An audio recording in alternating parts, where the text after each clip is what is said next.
Chapter 47:27. Why aren't you walking? Are you tired and want to rest? One of the men said with a smile and also stopped. Why are you all following me? Ewer frowned and said. Then she walked to the grass on the roadside and sat down. Then she took out a steamed bun from her space and ate it. Since she consumed a lot of spiritual power, it was easy for her to get hungry, especially when she was still so small. Seeing her eating steamed bun, several people couldn't help but smile. Then they said, "We are idol cultivators. Usually we travel all over the place and also don't have anything to do. But since we met you, such an interesting little girl, we decided to travel together with you, so that you won't be bored all the way." Hearing this, Ewer continued eating steamed bun and didn't answer. She only looked at them with her pair of beautiful big eyes. "Little girl, what is your name? It shouldn't be a problem for you to tell us, right?" One of them asked with a smile. After Ewer swallowed the steamed bun, she slowly said, "Originally, it doesn't matter if I tell you my name, but you all don't look like good people. My mother said that when we are outside, if people we don't know ask for our name, we can't tell them." Hearing this, several people were startled for a moment. Then they looked at each other with strange expression. "Do we look like bad people? Bad people don't write their name on their face." Ewer continued to speak. Then she glanced at them and said, "Moreover, you all have been following me. It is very suspicious. You all shouldn't be kidnapping and selling children, right?" While speaking, her small face also showed a touch of fear. "Ha ha ha ha ha. You little girl are really interesting." That man called Shinshichi raised his head and laughed. He looked very happy and said with interest, "You don't need to worry. We are really not bad people. My surname is Shun, and I am the 17th child in my family. So my friends outside all call me Shinshichi." "Little girl, what about you?" "Shichi?"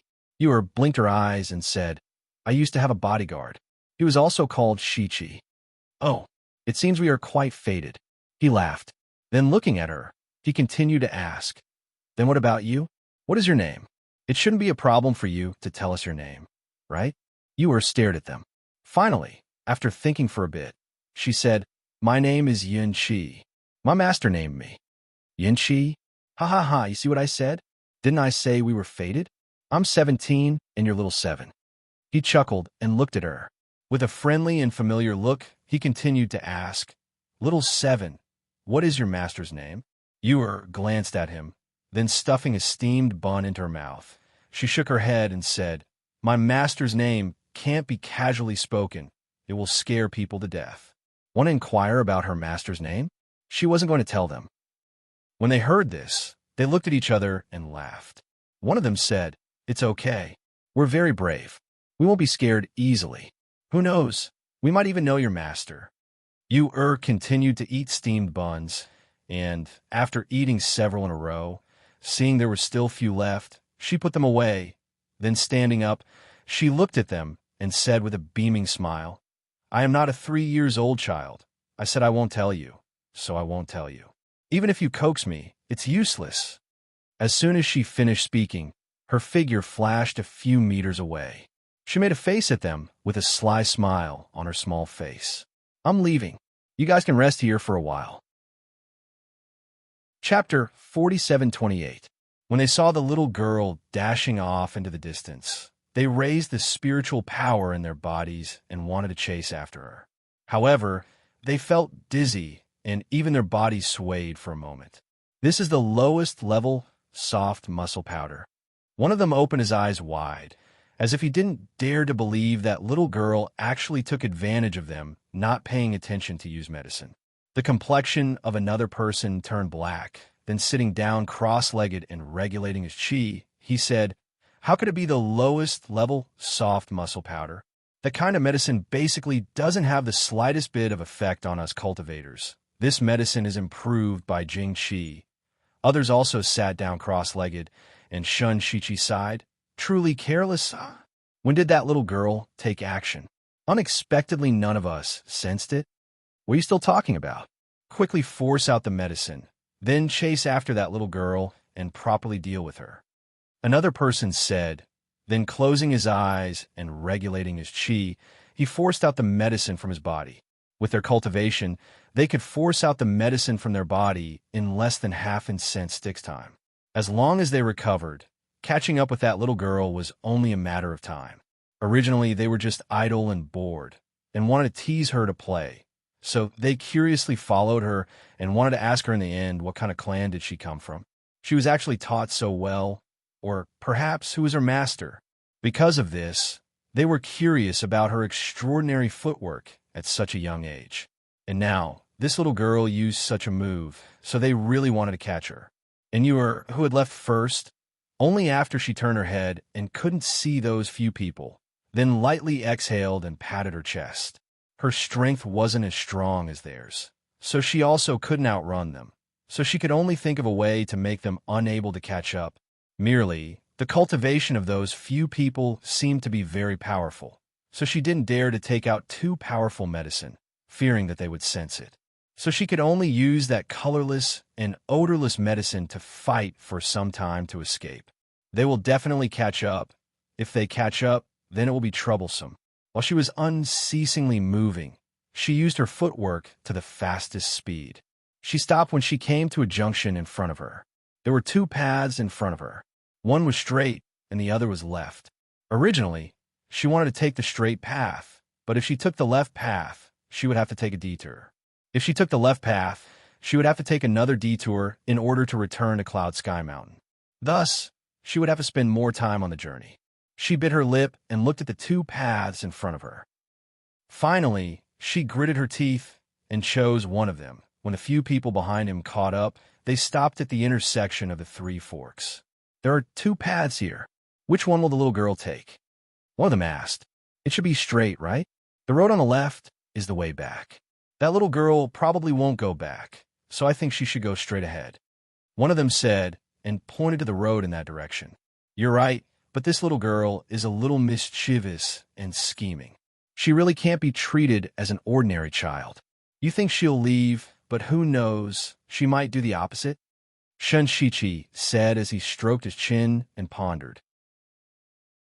Chapter 47:29. There are footprints on the ground.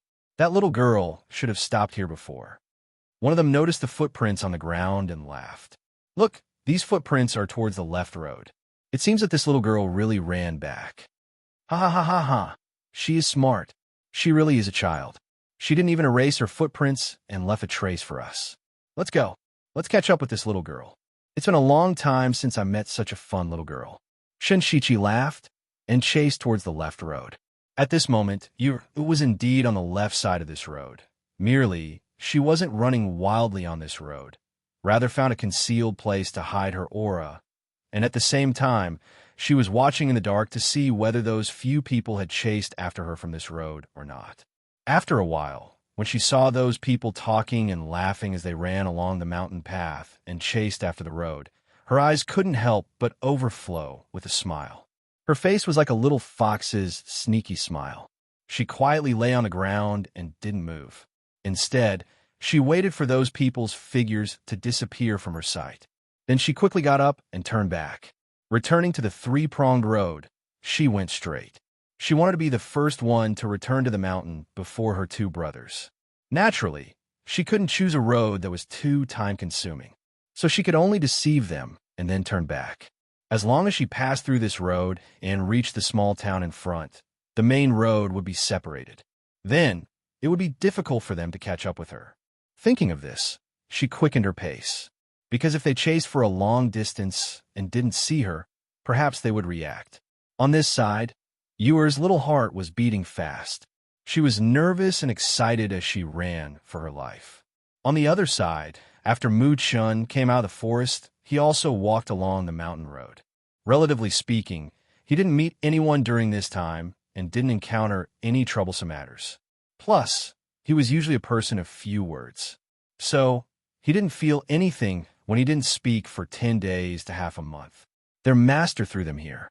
Even if they came out of the forest, the three of them would take different paths back. Therefore, there wouldn't be anything like meeting each other on the road.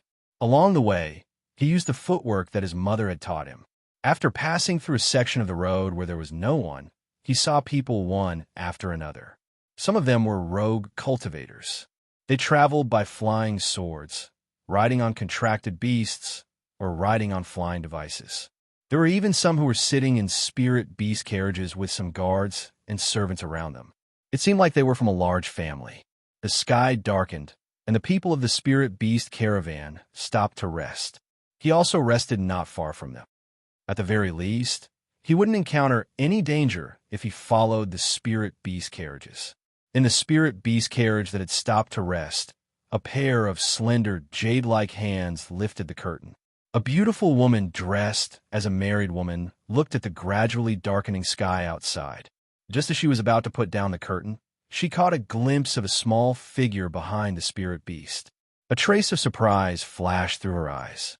She leaned close to the window and looked back. When she saw that it was only a small child, she couldn't help but be startled. "Take this pastry to the child." The beautiful woman's gentle voice rang out. At the same time, she handed a plate of exquisite pastries to the maidservant beside her. Chapter 47:30. Mu-Chen sat by the roadside and took out a spiritual fruit to eat. A girl in a green dress came over. "Child, this is for my madam." The girl squatted down with a smile on her pretty face. "Why are you here alone? Where are your parents?" As she spoke, she handed him a pastry. "Here, eat this." Mu-Chan glanced at the pastry in her hand and said, "No need. It's okay, my madam is kind. Take it." The girl looked at him and asked, "Do you have anything to put it in?" Seeing the little boy frowning and looking at her expressionlessly, she thought for a while and said, "How about this? I'll leave the plate here. Anyway, it's dark today and they'll definitely leave tomorrow. I'll come back later to get the plate." Then, without waiting for Hao to respond, she placed a plate of pastries in front of him and left. Mu-Chun glanced at the plate of pastries but did not touch it. Instead, he ate his spiritual fruit and closed his eyes to rest. In the carriage. "Madam, the child seems to be alone. There are no adults around him. I gave him the pastries, but he said he didn't need them, so I left the plate there and will collect it later." The maidservant said softly and came to her side to prepare tea and serve her. Hearing this, the madam lifted the curtain and took a look. "Such a young child, the adults are really not worried. Madam, I think this child is very smart. He knows to stay by our side. This way, at least he won't encounter any other problems." The maidservant smiled and poured her a cup of tea. She asked, "Madam, it's not completely dark yet.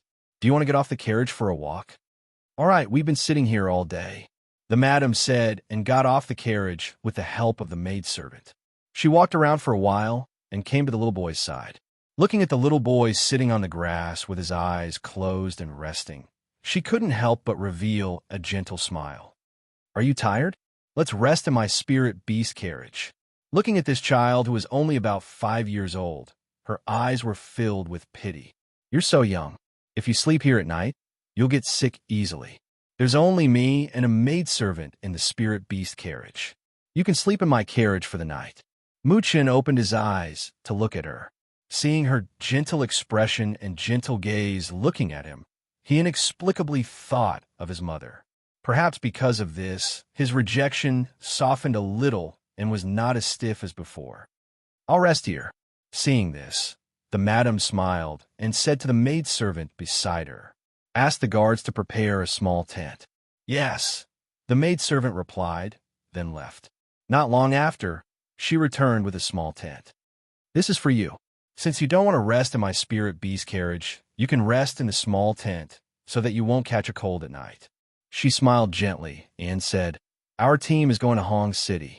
If you're going the same way, you can follow us. At least it's safer." Looking at the small tent, Mu-Chun did not refuse. He stood up and bowed to her. "Thank you."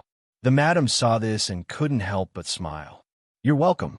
Then, she turned back to rest in the carriage. Chapter 47:31. Although he was young, he had experienced a lot. Especially after staying in the forest for more than 10 days, he knew how dangerous it was outside at night. Thus, even if he wanted to sleep at night, he didn't dare to sleep too deeply. Tonight, it was quiet outside. Not even the sound of insects could be heard in the air. Something was not right. He quietly exited the small tent. As soon as he exited the tent, he smelled a faint scent in the air. He frowned and used the moonlight to scan the surroundings.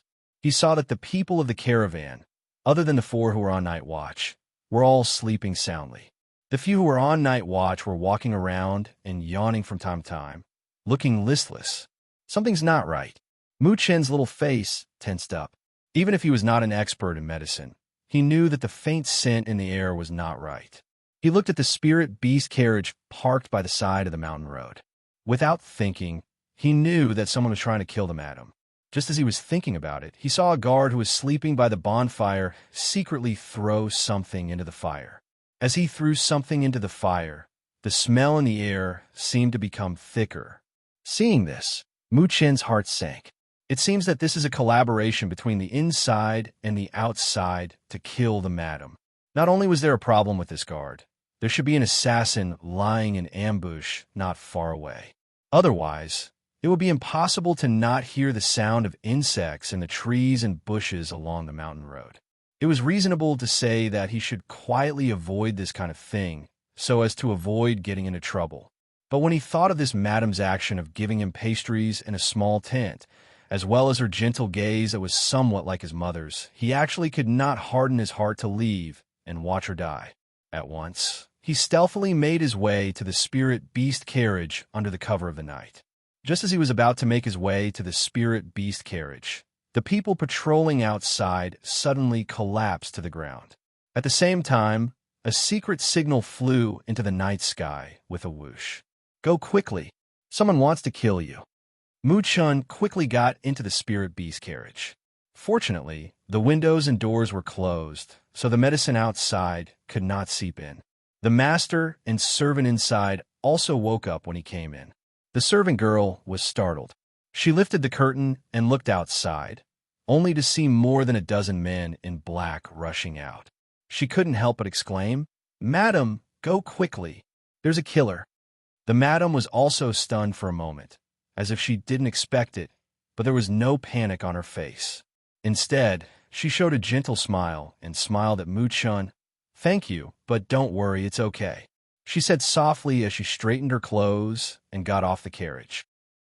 At the same time, she said to Mu Chen and the maidservant, "Don't come down, just stay in the carriage." Mu Chen was stunned for a moment. Seeing that she was calm and not panicking, he inexplicably calmed down. However, he didn't stay in the spirit beast carriage. Instead, he got off the carriage and stood beside it. "Madam, wait for me. I'll go down too," the maidservant said as she followed. However, not long after she got off the spirit beast carriage, she fainted because of the smell in the air. Mu Chen glanced at the maidservant and then at the madam. His heart finally settled down. "It's the smell of the tendon spirit flower. It seems like you've prepared for it," the madam said softly. Her gaze swept over the unconscious guard, as well as the mole and the dozen or so black-clothed men who had appeared. Chapter 4732. The young lady looked up at the man and asked, "Who sent you to kill me?" "Huh, go to hell and ask," the leader sneered. With a wave of his hand, more than a dozen men in black rushed towards the lady. As the murderous aura surged from their bodies, a powerful pressure also spread in the air. The fierce murderous aura was very bloodthirsty, whistling through the surroundings like sharp knives. "Move aside," the lady said to Mu Chen, and in the next moment, a spinning crescent moon appeared in her hand. When the crescent moon appeared in her hand, the leader's eyes narrowed. "Seven-star crescent moonblade. You're Chiyu," the leader exclaimed in shock, fear in his eyes. Mu Chen listened to the man in black's words and couldn't help but glance at the madam. He saw that the aura on her body had undergone a great change when the crescent moon blade appeared in her hand. The gentleness on her face had faded away, leaving only a murderous aura. The crescent moon blade in her hand flew out, and with a spin, it cut the throats of several men in black. The men in black didn't even have time to dodge before their bodies stiffened and fell to the ground. Her attack speed was extremely fast, and the spinning crescent moon blade was definitely aimed at the opponent's fatal point. It was almost a clean kill with a single slash. In the blink of an eye, half of the black-clothed men had died. The remaining few did not dare to attack again. Instead, they retreated, thinking of retreating. However, whether they could safely retreat and survive, even they themselves did not know. There was no other reason. The owner of the 7-star crescent moonblade, Chi Yu, had been famous for many years but was rarely seen. Everyone who had seen him was dead, so no one knew whether he was a man or a woman. Was he old or young? When they accepted this mission, they thought they were only going to kill a noble lady. Who would have thought that it was the owner of the 7-star crescent moonblade, Chi Yu? With Chi Yu's strength, not to mention them, even their leader might not be able to kill him. Retreat. Quickly retreat. This time they were really screwed. Right now, forget about killing him. They just wanted to go back alive. Want to leave? Don't you know that everyone who has seen my 7-star crescent moonblade is already dead? She revealed an inexplicable smile as she watched them retreat. With a twist of her hand, the crescent moon blade spun and flew out. At the same time, she flew towards the leader of the group. Mu Chen's eyelids twitched at her words, but he remained standing still. He watched her use her absolute strength to easily kill the dozen or so black-robed men and the traitorous guard. Only the leader was left alive. Mu Chen grabbed his chin and crippled his cultivation. Then, she reached out a finger and gently touched the man's forehead. Soul Search. When he saw this scene, the first thing that appeared in his mind was Soul Search. Soul Search allowed one to know everything in the mind of the person whose soul was being soul searched. However, this method was rather extreme, and ordinary cultivators wouldn't use it rashly. Because after using Soul Search, one's divine sense would be damaged to the point of becoming an idiot, while one's divine sense would be damaged to the point of death.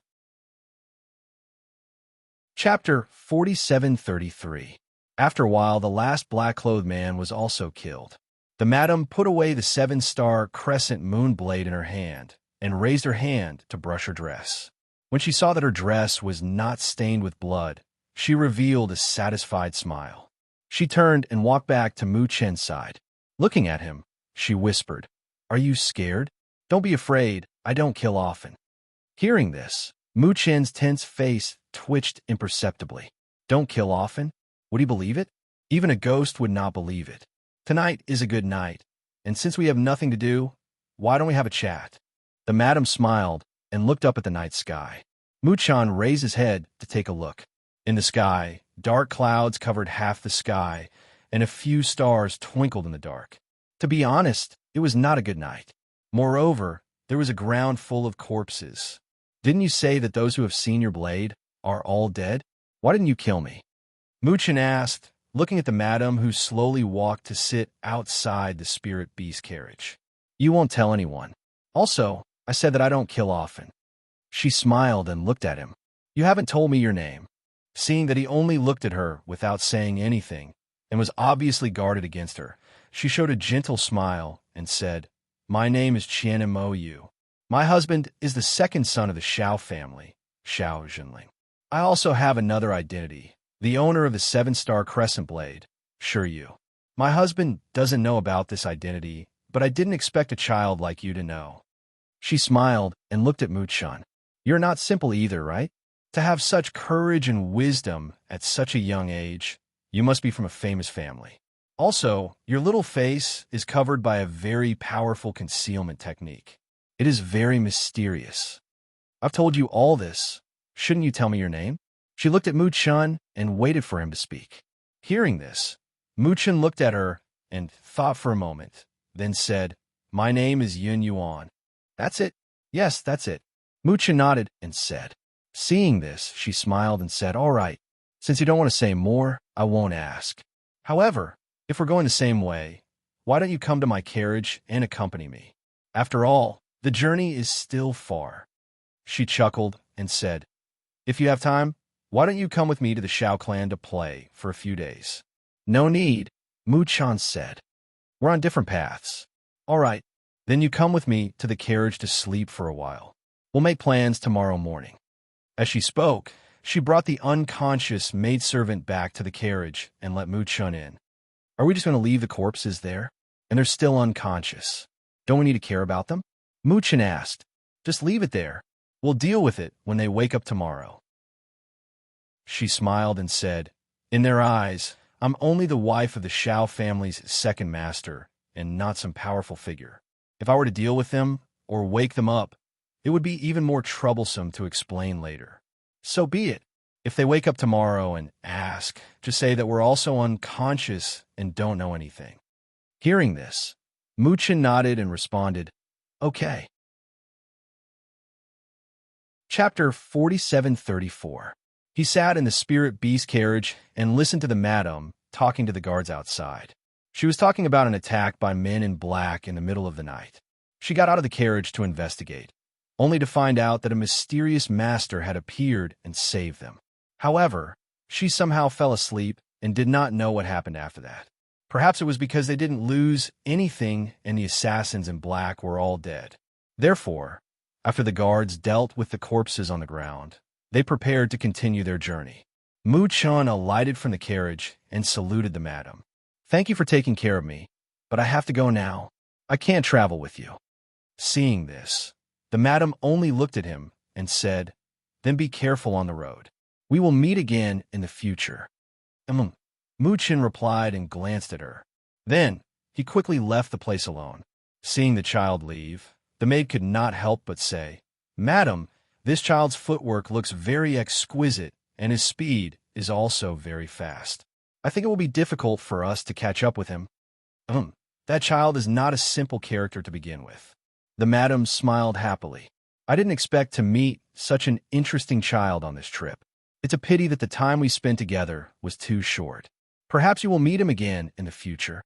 The maid smiled and said, "Madam, you should sleep for a while more. I will wake you up when we reach the next rest stop." The madam responded and rested in the spirit beast carriage. The carriages moved forward slowly. Because of last night's incident, everyone was 120% alert today and did not dare to slack or relax a few days later.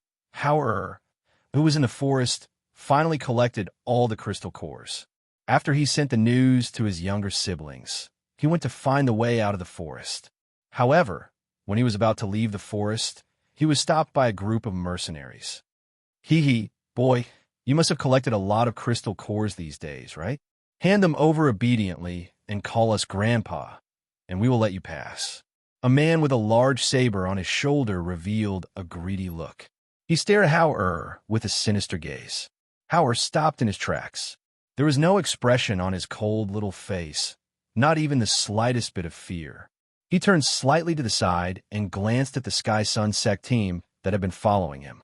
When he saw that they were hiding behind the trees and didn't seem like they were going to reveal themselves, his heart trembled slightly and his mind began to spin rapidly. Behind them, the hidden group watched the scene unfold. Some of the disciples' expressions changed slightly, as if they couldn't bear to see it happen. However, most of them were waiting to watch a good show. "Elder, are we really not going to help? He's so young. He definitely won't be able to defeat that mercenary team." Those crystal cores were obtained by killing fierce beasts. These mercenaries even want to pick up a child's crystal core. It's really too much, a young girl said in a low voice, her eyes filled with anger and injustice. The elder stroked his beard and narrowed his eyes. His voice was neither fast nor slow as he said, "What's there to help? Have you forgotten how perverted this kid is? Most of the ferocious beasts in the forest were hunted by him. What does it have to do with us if those people are looking for trouble with him? You must know that he is not a disciple of our sect. Naturally, he is not protected by our sect." Chapter 4735. The world was big, and the strong preyed on the weak. This was an unchanging principle. This was not the first time such robberies had happened, and it was not the first time they had seen it. However, when they saw this scene, they still felt an indescribable sense of anxiety. After all, in her opinion, no matter how skilled the child was, he would not be a match for those people. However, as the elders said, he was not a disciple of their sect, so naturally, he would not be protected by their sect. However, if he is willing to take out half of the crystal cores, we can help him. The elder narrowed his eyes and said. Hearing this, the young girl was stunned. She immediately walked forward and shouted, "Hey, child, our elder said that if you take out half of the crystal cores as a reward, he can protect you and leave safely." "What nonsense are you talking about?" The elder glared at the young girl in embarrassment and said, "Come back. Don't meddle in other people's business." It was true that he wanted the crystal core, but this crystal core couldn't be taken just like that. Otherwise, if he took this child's crystal core today, his reputation would naturally be damaged tomorrow. Moreover, he didn't know which sect this child belonged to, so why would he be so free to meddle in other people's business?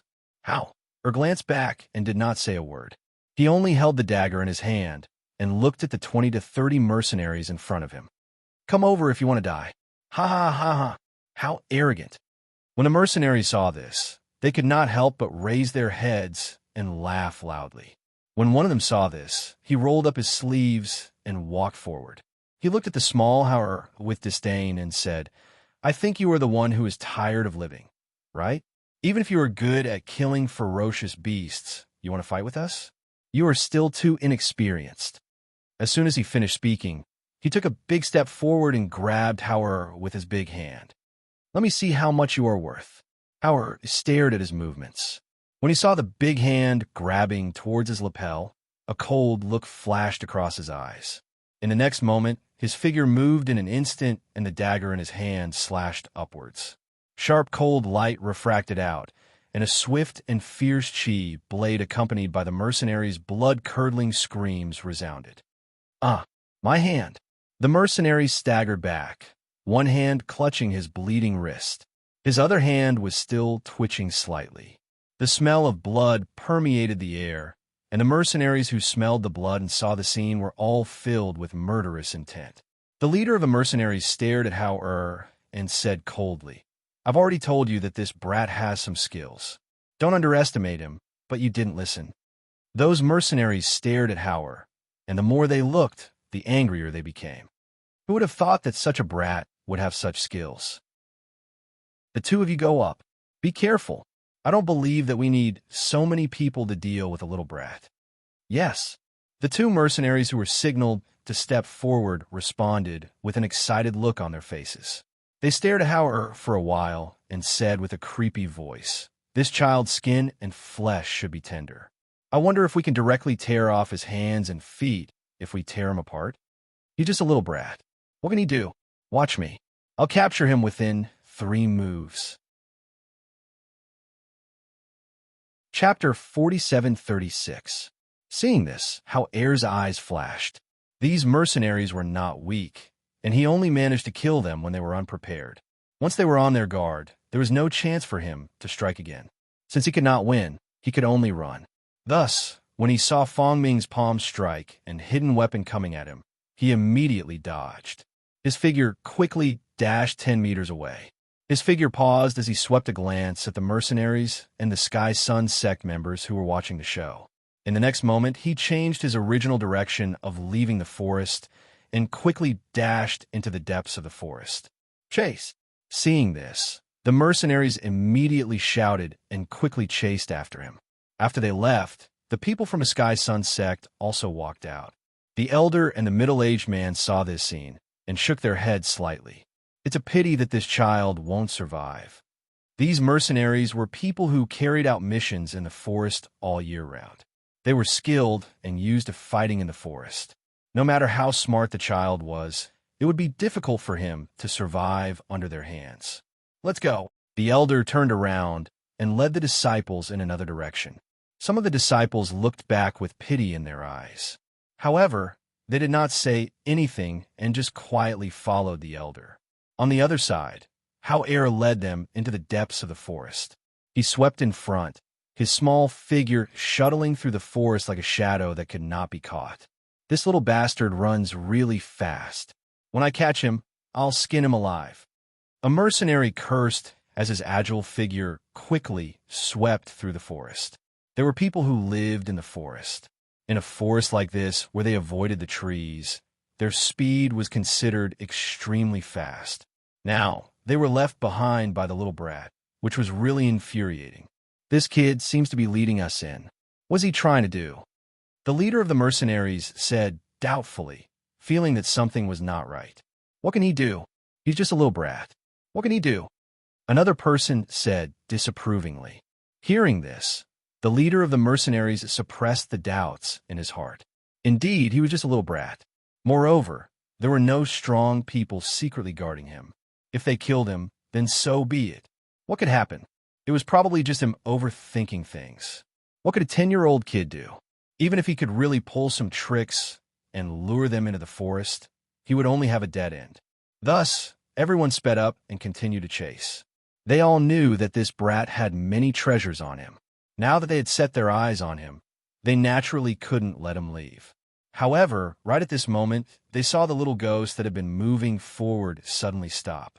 Moreover, it was facing them as if it was waiting for them to come closer. Ha ha ha ha! Brat, can't you run anymore? A mercenary laughed and stared at the child in front of him, revealing a bloodthirsty and cruel sneer. You want to run? Didn't he want to escape? Try running again. Escape? Who said I was going to run away? Ours said coldly. A cold light flashed in his eyes. I just don't want you to have a chance to escape. Chapter 47:37. Howard looked at them and opened his mouth slightly. He called out coldly, "Silver Wolf." As soon as his voice fell, a ray of light shot out from his body, and a majestic silver wolf leaped and appeared in front of the mercenaries. With a howl of a wolf, the oppressive aura from its body spread out, instantly enveloping the entire area. Once the powerful and frightening aura of a sacred beast spread out, even those mercenaries who possessed decent strength turned pale at this moment. Their entire bodies stiffened involuntarily, and some of the weaker ones even lost control of their legs and knelt down on the ground. Sacred beast. They widened their eyes in shock and looked incredulously at the sacred beast that appeared in front of them. At this moment, they finally understood why this brat had lured them here. It turned out that it was to summon a sacred beast to kill them. Whoosh! Took advantage of their moment of shock. Taking advantage of the silver wolf's oppressive aura, a long sword appeared in his hand. The biting cold sword aura followed his figure and attacked. His small figure was like an Azura, reaping their lives. The Sky Sun sect elder and the rest who were heading in another direction could not help but stop and look back when the wolf howl sounded. Elder, what's wrong? The middle-aged man asked. Didn't you hear it? The elder frowned and looked at him. The middle-aged man smiled embarrassedly. I heard it. It's just a wolf howl. Moreover, it should be very far away from us. No, this wolf howl is a little different. Moreover, we've already passed through this area. There shouldn't be any more ferocious beasts. The elder pondered. No one knew what he had thought of, but his expression changed. He immediately said, Let's go. Let's go back and take a look. With that, he had already rushed out and returned. The people behind him did not know what had happened. They looked at each other and quickly followed. On the other side, Howard wiped the blood off his sword and kept it. He then went forward and took all the valuable items from the mercenaries on the ground. He let the silver wolf pile the corpses together. Finally, he took out the corpse, dissolving water from the space, and sprinkled it on the corpses. Seeing the corpses on the ground turn into a pool of blood and seep into the ground, the silver wolf's voice was heard. Someone is coming, and there are quite a few of them. You go back first, Howard said. He let it go back to the space first, then put away the things and left quickly. As a sacred beast, the silver wolf's howl was naturally extraordinary. The disciples of the Sky Sun sect might not be able to distinguish it, but the old man might not be able to. In order to avoid trouble, he even cleaned up the corpses on the ground. Not long after he left, the elder of the Sky Sun sect arrived first. However, when he arrived, he only saw some marks on the ground and the smell of blood that had yet to dissipate in the air. Elder, what do you think? Did you find anything? The middle-aged man hurried over with his disciples. He looked left and right, but there was nothing around. The elder stared at the ground thoughtfully. He stroked his beard and said, Someone must have died here, but the corpse has been disposed of. Chapter 47:38. The elder was silent as he looked around, but could not figure out anything. In the end, he said, Let's go. Then he turned around and left with his men. Only he knew that there was a question in his heart that had not been solved 2 days later. In a town, a few rogue cultivators were resting in a tea house. One of them sighed, "I didn't expect this. I really didn't expect this. The few of us actually fell into the hands of a little girl one day. Isn't that so? That little girl is too cunning.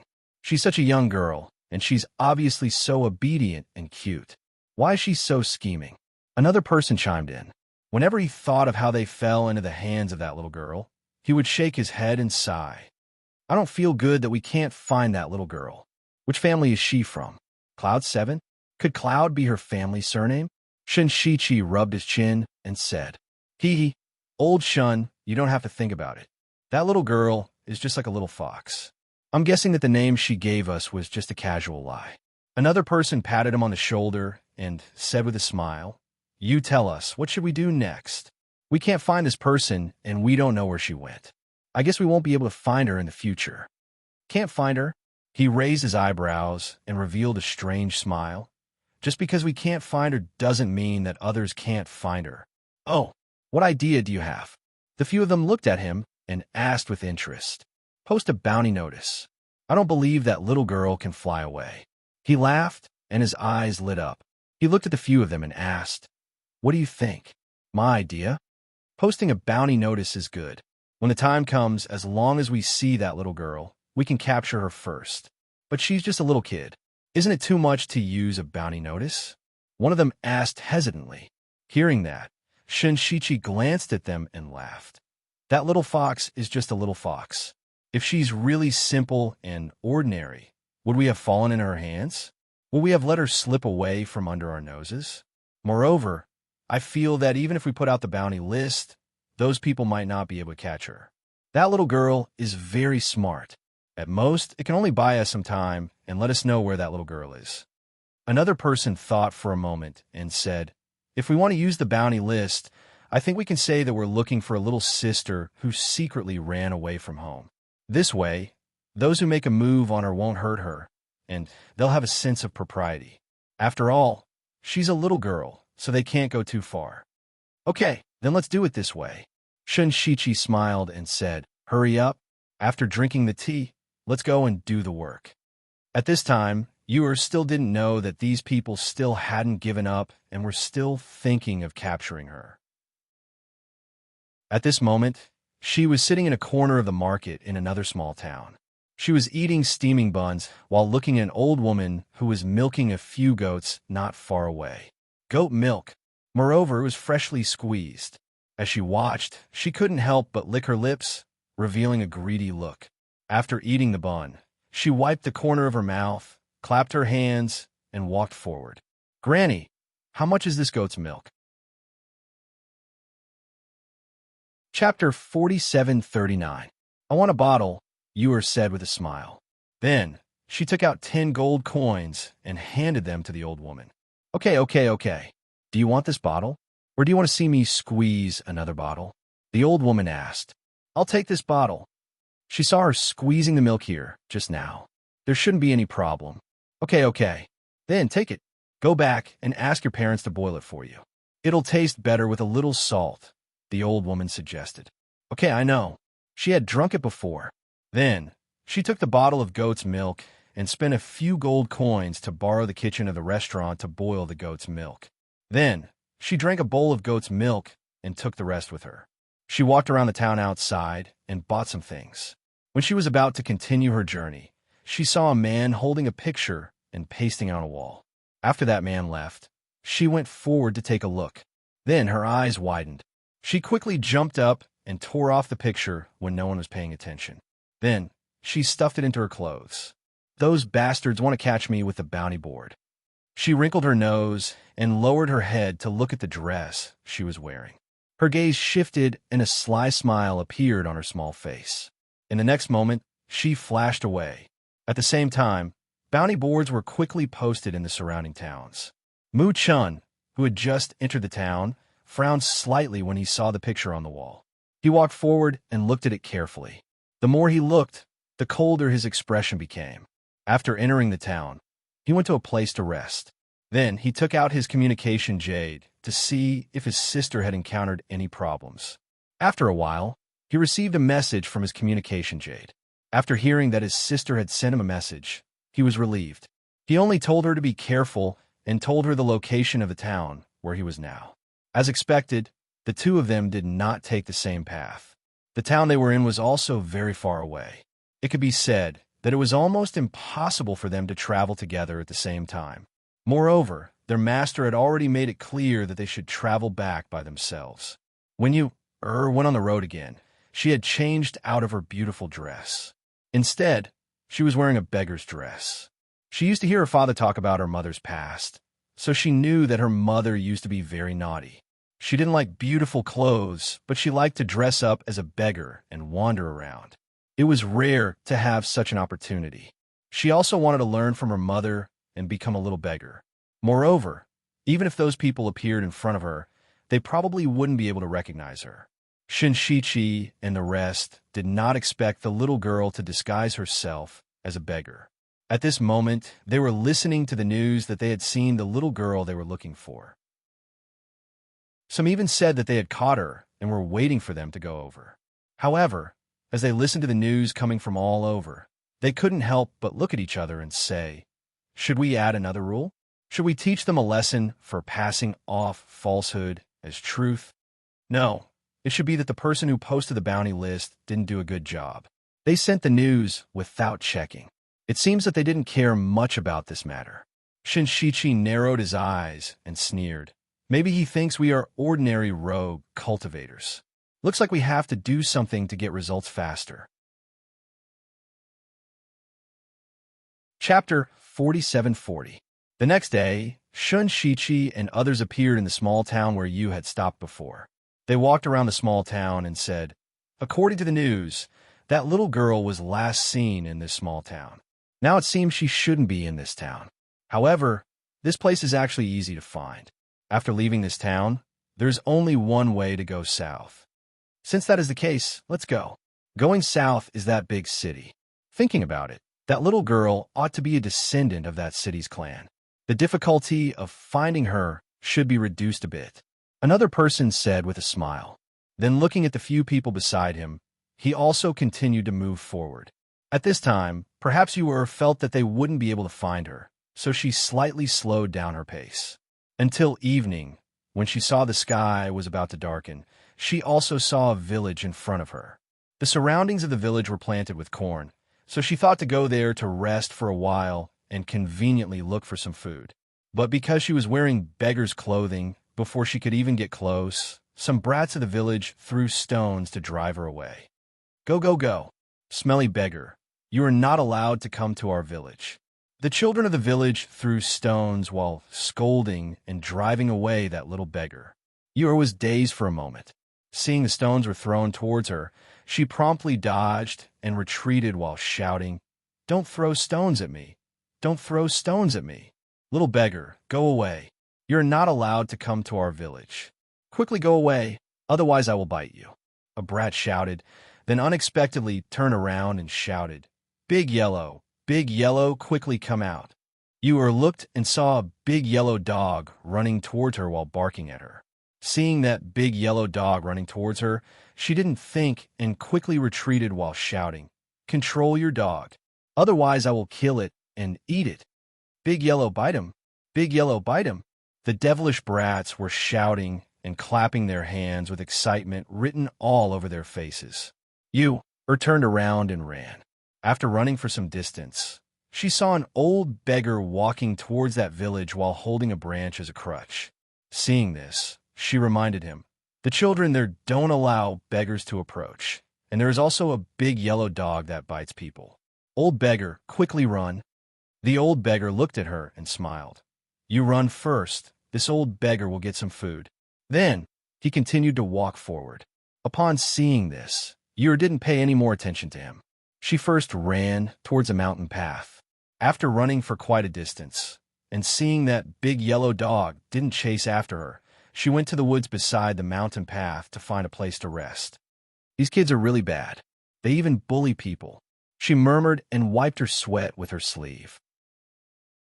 She took out some water from her space to drink and then took out some food from her space. Seeing there were only pastries and meat jerky, she bitterly wrinkled her small face and silently sighed. I want to eat. Don't want to eat pastries and meat jerky. When all was said and done, she always casually ate pastries and meat jerky on the way, so she stuffed those things back and took out a fruit to eat. Afterwards, she jumped on the tree to sleep. Chapter 47-41. So fragrant, ah. You sniffed and inhaled that fragrance pervading in the air. Her eyes shone as she followed the fragrance. Under a tree in the grove, an old beggar was drinking wine and cooking meat. In front of him, there was a pot with a missing corner, which was still emitting steam and fragrance. The fire under the pot was also still burning. Clearly, the meat in the pot was still not cooked. Old beggar, when you saw that beggar, a trace of surprise appeared in her beautiful eyes. She trotted forward and sniffed the fragrance beside the pot. Smelling that fragrance, she smiled. This is the smell. Old beggar, what meat are you cooking? Why is it so fragrant? She acted as if she was familiar with this place and rubbed against the wood where the old beggar was sitting. Then, stretching her neck, she looked at the still cooking meat under the cover, and just like a greedy cat, she swallowed her saliva. Old beggar glanced at her and said, You didn't get anything to eat? No, they released their dogs to bite me, so I ran away. I didn't even get close to that village. Ewer shook her head and said. Then, staring at the fragrant pot, she asked, Old beggar, can you share some of the meat in this pot with me to eat? I'm also hungry. The old beggar used a branch to poke at the flames. His aged voice was neither fast nor slow, and there was a hint of indifference. You are a beggar, and I'm also a beggar. Why should I share some food with you? I can give you money. Ura looked at him with a beaming smile, then took out a gold coin. I will give you money. You share my food. I won't take advantage of you. Old beggar glanced at her, then stretched out his skinny hand and took that gold coin, then said, Did you bring a bowl? Brought. Ewer answered with a beaming smile. Her voice was loud and clear. Then she took out a bowl from her bosom. Old beggar opened the cover, and a burst of meat fragrance assailed their nostrils. The fragrance spread in all directions, making Ewer even more gluttonous. She couldn't help but swallow her saliva, and holding the bowl in her hand, she also moved closer. Hand it over, the old beggar shouted. He scooped a spoonful of meat and poured it into Ewer's bowl. After that, he scooped another spoonful for himself. After that, he covered the lid of the bowl. He used 2 small branches as chopsticks to eat the meat. Ewer had her own chopsticks, so holding that bowl of meat, she sat back and started eating. After a mouthful of meat entered her mouth, rich meat fragrance filled her mouth. Because of the scalding hot meat, she slightly opened her small mouth and exhaled, then once again lowered her head to eat. The old beggar drank the wine and ate the meat. From time to time, he would glance at the little beggar next to him. Seeing that her bowl was empty, he would add a big spoon for her. You ate no less than 3 bowls of meat before stopping. She hugged her stomach and leaned against the big tree while lightly exhaling. With her little face full of satisfaction, she curiously asked, Old beggar, what kind of meat is this? Why was it so fragrant? I've eaten a lot of meat, but I've never eaten meat stewed like this. It's so fragrant. This is dog meat. The old beggar sipped his wine and said unhurriedly. Ewer was startled and almost instinctively whispered, Dog meat? This is dog meat? Where did you get this dog? Finished speaking, don't know what she thought, but her eyes opened wide in astonishment. Chapter 47-42. Ewer suddenly bitterly said, I just haven't eaten dog meat. I have eaten spirit beast meat, all kinds of spirit beast meat, but I have never eaten dog meat. I didn't know that dog meat actually tasted like this, while speaking, she couldn't help but lower her head and clench her little hands. And what? Old beggar asked. Ewer helplessly sighed like a little adult and said, It's quite delicious. Moreover, the meat you stewed is really very fragrant. But, as long as she thought that she was eating dog meat, She felt somewhat uncomfortable in her heart. This is a native dog, stewing at his best. He stretched his waist and said, "Old beggar, I have eaten a lot of dog meat, and this stewing method is something that others can't learn. You are also lucky today, otherwise you won't be able to eat this old beggar's dog meat." Ewer looked inside the pot. There was still some left. It would be a pity to throw it away. So she asked, "Then what about the rest?" "Rest assured, there's no share for you. Old beggar will eat it in the second half of the night," he said, hugging his wine gourd. He leaned against the tree and fell asleep. Early morning of the next day, when Ewer walked out of the mountain path and was preparing to continue forward, she saw old beggar leisurely walking behind her. She stopped and said with a smile, "Old beggar, you are also going to the city? Then we are going in the same direction. Let's go together. We can also chat on the road." She felt that Cloud Sky Mountain was not far away, so her mentality also relaxed and was no longer in a hurry. Old beggar is used to being alone. One more person or one less person doesn't matter, he said, while using a branch as a crutch, walking very slowly. Both of them walked along the same road. Ewer was chattering nonstop all along the way, just like a little bird. The old beggar was only quietly listening to her. Occasionally he would respond, but the whole way was calm and there was nothing wrong. However, at noon, when Ewer and old beggar sat down to rest and drink water, they saw those few people who were like ghosts, unexpectedly riding their few ostentatious contracted beasts, coming towards them.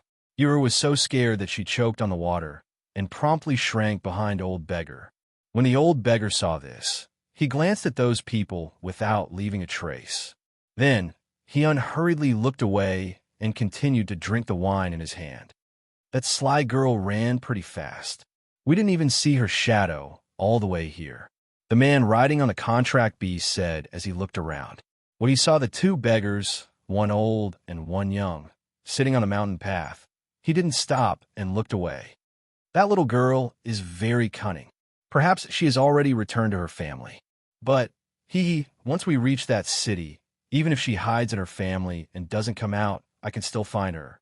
Shinshichi smiled as he spoke. His gaze fell on the two beggars resting by the roadside, one old and one young. He only glanced at them once before retracting his gaze. He did not even think that the young beggar was the little girl they were looking for. After all, from their point of view, that little girl must have an extremely good background and was doted on. Moreover, she was still a little girl, so how could she have any relation with a dirty little beggar? "Little beggar, I'll reward you with something to eat." Shinshichi raised his hand, and two flatbread flew out and landed in the bosom of the little beggar. Chapter 47-43. She didn't speak. Merely after receiving the flatbread, she lowered her head and nodded, as if she was expressing her thanks. Old Shun, don't throw your things like this. Be careful not to scare that little beggar," a man behind said. Then looking at that little beggar, he laughed. Hearing this, Shinshichi, who had originally moved his gaze away, again looked back and saw that little beggar had lowered her head. Moreover, she didn't speak, only nodding her head. He couldn't help but raise his eyebrows, and just when he was about to speak, he heard the happy and grateful voice of that old beggar. "Many thanks, sirs. My granddaughter is mute and also timid, so I thank sirs on her behalf." Old beggar said, "Mute?" Ewer's body stiffened, but she didn't say anything, merely curled up beside the old beggar and kept lowering her head while tightly hugging those two flatbread. "Well, it's not a big matter." "Oh, that's right. Did you meet a 5-year-old little girl?"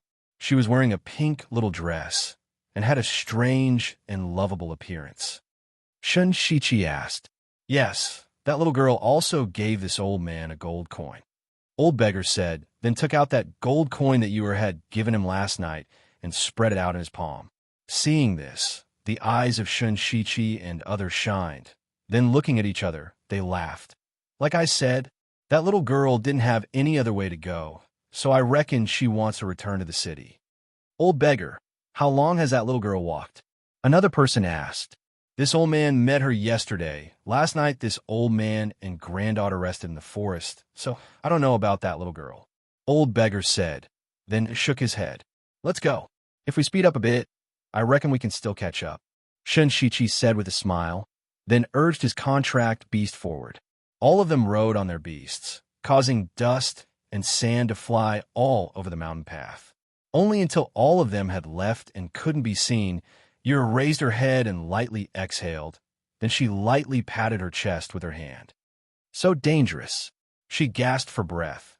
Then looking towards Old Beggar, she handed over one flatbread to him, then said with a beaming smile, Old Beggar, your reaction ability is pretty good. Here. The Old Beggar glanced at her and said, You can keep it for yourself. As he spoke, he stood up with a stick in one hand and said, Those people are not ordinary rogue cultivators. How did you provoke them? You don't know. Those people are bored out of their minds. They're just looking for something to do. Yura glared and somewhat helplessly said, I didn't provoke them, but they themselves came to provoke me and kept on following me, annoying me to death, causing me to pretend to be a beggar, but still kept on chasing me. I don't know what they want to do. Then why are you still walking forward? Aren't you afraid of meeting them? The Old Beggar asked. I have to go forward because I want to go to the city ahead. She laughed and said, They won't recognize me. Didn't they not recognize me just now? But I reckon I can't go together with you. If you're not in a hurry to go to the city, then walk slowly. I still have to rush back. While speaking, her figure flew several meters. Then waving her hand towards him, she said, Old Beggar, goodbye. Next time if I can meet you again, I will invite you to eat a big meal. Her voice gradually faded, and her figure gradually went far away. Chapter 47-44. 2 days later, while Shinshichi and the rest were searching for Yura in the city, you had already arrived at the foot of Cloud Sky Mountain. Looking at the familiar place, a joyful smile appeared on her small face. With light steps, she dashed up the mountain like a little bird. It was impossible for outsiders to enter the Cloud Sky Mountain. Not only was there an array in the mountain, but there was also a barrier in the area where the Cloud Sky Mountain was located. Outsiders only knew that the Cloud Sky Mountain was in this area, but they could not find the exact location of the Cloud Sky Mountain. Am I the first to come back? Yura asked as she walked. When she thought that she might be the first to come back, her face involuntarily revealed a happy smile. Sister. Just then a voice sounded. She was startled and looked up to see her brother's figure walking out of the forest path. When she saw him, she could not help but widen her eyes in disbelief. Brother? Why are you here? Muchin revealed a smile and said, I arrived before you. I arrived in the morning and saw that you were not back yet. So I came to this mountain path to wait for you. Weren't you still very far away when you sent me a message last time? How come you're back before me? She said in surprise and walked up to his side. Looking disappointed, she sat down on the stone steps of the mountain path and rested her chin on her hands. I thought I was the first to arrive. Muchin also sat down beside her and asked, Did your journey back go smoothly? Those people following you didn't make things difficult for you, did they? As he asked, he looked at her beggar outfit and asked curiously, Did you come back dressed as a beggar? I got rid of them. Brother, it turns out that pretending to be a beggar is really fun. Those people kept following me, but after I disguised myself as a beggar, they actually could not recognize me. She said with a smile, The next time I go out, I will dress as a beggar again. Big brother is not back yet. He was delayed by some matters on the way back, so he will probably be back 2 days later. However, he will be back within a month. Muchin looked at her and said, When I came back, I reported to Master's cave abode. Since you're here, you should go and tell him that you're back. Okay. Yura nodded her head. Then standing up, she followed her brother towards the mountain. Arriving in front of the cave, Yura stood in front of the cave and shouted, Master, I have returned. They didn't hear any response. Just when they thought that their master wouldn't come out, they saw the cave's enchantment formation open, and their master slowly walked out from inside. He's back. Emperor Qing glanced at the two of them. When he felt the change in their auras, he nodded to himself. It seemed that they had gained something from this trip. Master, we have returned, but Big Brother arrived first. I arrived just a moment ago. You stepped forward and said, while looking at him with smiling eyes. Looking at his little disciple who was dressed like a beggar, the Qing emperor rubbed his eyebrows and asked, "How many days have you not bathed?" Chapter 47-45. All right, quickly go back and take a bath. Emperor Qing waved his hand and motioned for the two to retreat. You two cultivate by yourselves these days. Wait for your eldest senior brother to return, and then come see me together. Yes, the two of them replied. Then they bowed and retreated. On the way back to their cave residence, Yu told her brother about the things she encountered outside these days, as well as how she hunted those crystal cores. Brother, what fun things did you encounter outside? Yu asked curiously. Hearing this, Mu Chen's expression froze. I met a madam. She looked very weak, but in fact, she was very powerful. Meeting her made me understand one thing. Yu blinked and asked curiously, what do you understand? Mu Chen looked at her and said seriously, you can't look at everything on the surface.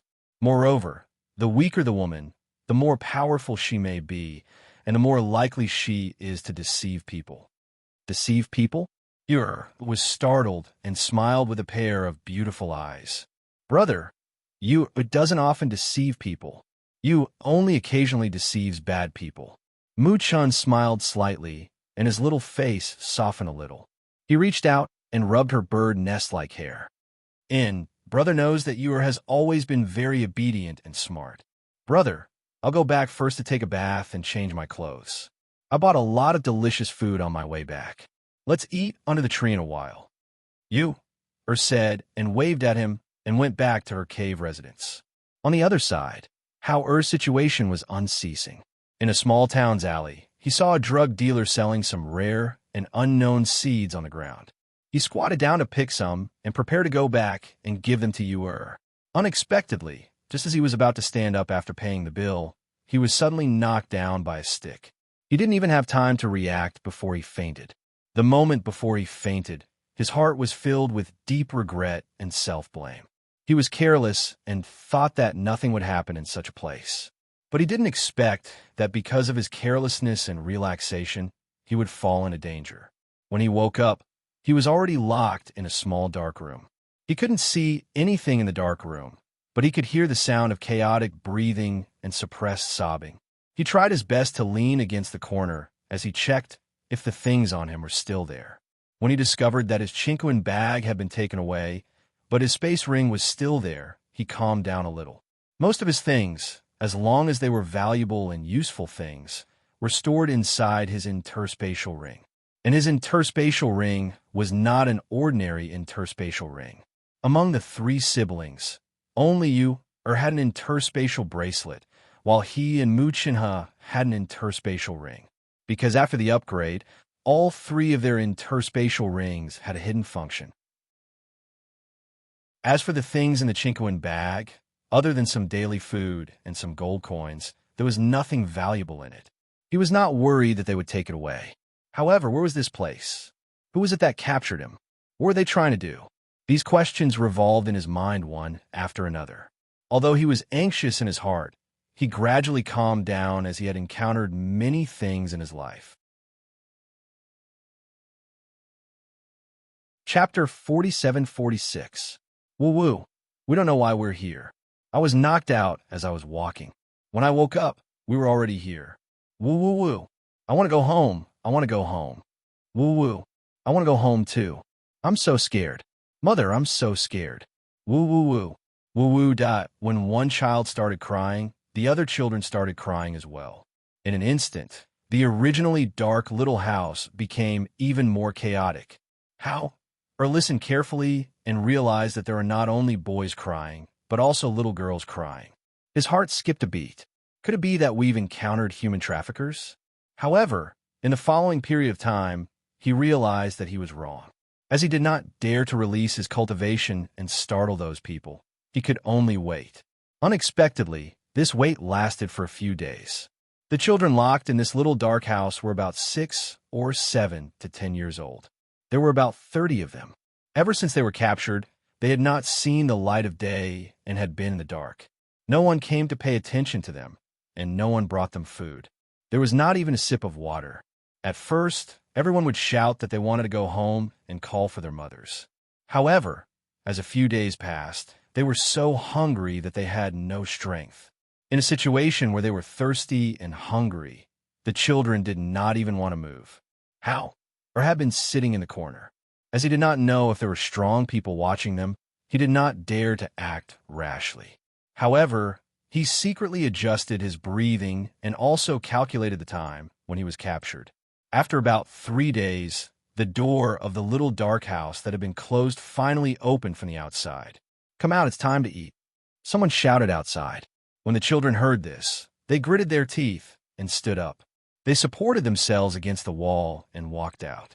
When they arrived outside, they saw that it was an even larger prison cell. Small dark cells like theirs were arranged in a circle around it. Children walked out of each cell, but the expressions and situations of the children who walked out of the different small dark cells were somewhat different. Because the surrounding light was not very bright, but it was not dark either. It was not so dazzling for these people who were used to the darkness for a few days. Therefore, he saw that some of the children who walked out of the little dark houses had a ferocious and bloodthirsty aura. They were clearly young children, but each of them was like a small beast, guarding against people and constantly on guard. After they came out of the little dark house, they quickly rushed to a plate with a dozen steamed buns in front of them. They snatched the steamed buns to eat. For a moment, they were pushing, hitting, biting, and shouting. It was a mess. He could not help but be shocked, because every little dark house was separated in this big prison cell. Just as he was in a daze, he saw that the dozen or so steamed buns in front of him had already been snatched up. Some were stuffing the buns into their mouths, some were still fighting over them, and some were crying and shouting, "Give me, give me, give me a bite." Chapter 47:47. At this moment, a man walked out from the middle area. He was holding a plate with a lid on it. He walked to the side of a pillar that was half the height of a person in the middle area. He placed the plate on the pillar and opened the lid, revealing the contents of the plate. A roasted chicken. A roasted chicken that was juicy and shiny, exuding a tempting aroma. This was a rare delicacy for these children who had been starving for days. It was food that made their eyes light up, and they wanted to snatch it at all costs. It's still the same old rules. The winner can eat this roasted chicken. As the man spoke, he closed the lid under the glowing eyes of the surrounding children. After evoking their appetite and thoughts of snatching it, he did not even let them smell the fragrance of the roasted chicken. Just as that person's voice fell, several of the children in the area of the small black rooms suddenly started fighting. The sound of fists hitting the ground was accompanied by roars and screams. Chaos and noise resounded in the surrounding area. Some of the children in the cages shrank into a ball and retreated, watching with fear in their eyes. There were even a few cages where only one child stood at the front of the area. The children behind seemed to be afraid and did not dare to go forward. Hal pursed his lips and watched quietly. He watched as the children stomped and tore at each other, using all the methods they thought they could win in the battle. Finally, the metal door in front of each area opened. Only the winning child walked out of each room. Of course, they won in their area, but they still had to fight with the children in the other areas. "Let's begin," the man standing by the pillar said. As soon as he finished speaking, 7 or 8 children immediately fell into a chaotic battle. They did not use any special moves in their battles, only fighting methods that they had figured out on their own. However, there were 1 or 2 exceptions. In the end, a short boy who looked to be only 8 or 9 years old defeated the others. However, even though he won, he was covered in bruises and blood flowed from the corner of his mouth. However, he walked forward step by step and stopped in front of the man. "The roasted chicken is mine." "Yes, it's yours." The man smiled, patted his head, and handed the roasted chicken to him. A little boy who was gasping for breath looked at the uncovered roast chicken and swallowed his saliva. Suddenly, he charged forward with the intention of snatching the roast chicken. However, at the moment he charged forward, a beam of sword energy instantly struck out and actually slashed him into 2. For a moment, cries of terror rang out along with the panicked voices of the children. Their voices were filled with fear and shock. However, the crowd's cries of terror only rang out for a moment before they quickly quieted down. This was because the children were all covering their mouths with their hands, afraid that they would cry out. They shrank back, but their eyes were filled with horror as they looked at the person on the ground who had been split in half. A moment ago, he was still alive, but in the next moment, he was dead. Moreover, he had died so miserably. Hauer clenched his fists and the anger in his heart burned. He gritted his teeth, afraid that he would not be able to control himself and do something impulsive. Chapter 47-48. He didn't know how he finished reading all of it. He only knew that, after a while, several masked cultivators in black walked out. They went to each area of the small dark room and selected a few children to take them away. Even the boy who ate the roasted chicken and the few who were defeated by the boy who ate the roasted chicken all left with them.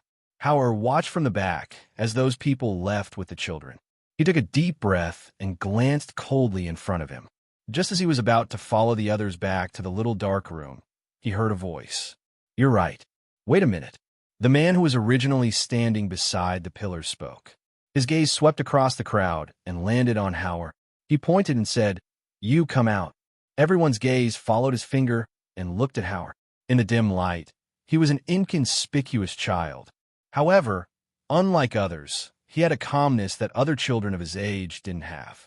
So sharp, Hauer's heart sank. He knew that his leaking anger and gaze had attracted the man's attention.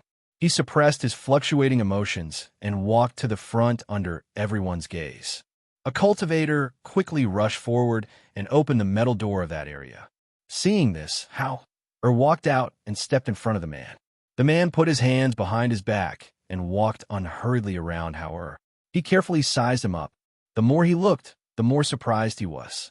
After glancing at the calm and expressionless child, he looked at the cultivator dressed in black and asked, "Did you just arrive?" "Yes, ah," the cultivator replied respectfully. But who would have thought that as soon as he finished speaking, a wind blade would fly over and cut off one of his arms. His arm flew out and blood splattered all over the ground. That black-clothed man, after letting out an instinctive scream just now, quickly stopped his voice and trembled as he knelt down. "Do you know why I chopped off your arm?" The man said coldly with his hands behind his back. His bloodthirsty gaze landed on the cultivator in black kneeling on the ground. However, he was paying attention to Hauer's expression from the corner of his eye. I don't know," he said with a trembling voice. He really didn't know what he had done wrong. "You don't know? If you don't know, I'll tell you," he said coldly. "Raise your head and look at this child. Is there any trace of panic or fear on him? Does he have the bearing of an ordinary child?" Hearing this, the cultivator in black looked up and happened to see the child looking at him coldly with a calm gaze. Seeing that his arm was chopped off, he didn't even frown. At this moment, his heart sank. He finally knew what mistake he had made. "Get out," the man said and didn't look at him. Yes, the black-clothed man who had lost an arm endured the pain as he picked up his severed arm and staggered backwards. "Which family are you from?" He then turned and looked at Hauer. Hauer pursed his lips and didn't speak. "Haha, aren't you? Don't you want to go home? Tell me, and I can get someone to send you back." He chuckled and coaxed her. Chapter 47-49. Hearing this, the man narrowed his eyes and smiled. "You're really naughty. However, since you don't want to say it, it doesn't matter. I'll just kill you. No one will know what you've experienced, and no one will know where you died." As soon as he finished speaking, he instantly attacked Hauer, intending to kill him in one move. However, just as he was about to attack, Hauer, who was already prepared, quickly dodged and opened up a distance. Seeing this, the man raised his eyebrows and revealed a look of surprise. "I didn't expect it. You've already reached the nascent soul stage? What a pity." He didn't say what a pity it was, but Hauer knew that what he meant was that he was going to die in his hands. The people in the dark watched, but didn't appear. It seemed that they didn't take the child seriously. Indeed, it was just a child. No one would take him seriously. No one would think that he could leave here alive. However, when they saw the child stretch out his hand and a long sword appeared in his hand, even the people in the dark were surprised. In the next moment, the spiritual power in his body surged, and he waved his sword to attack the man. His spiritual power aura gathered on the blade, and a sharp sword aura instantly appeared on the blade. The whistling sound was accompanied by a murderous aura.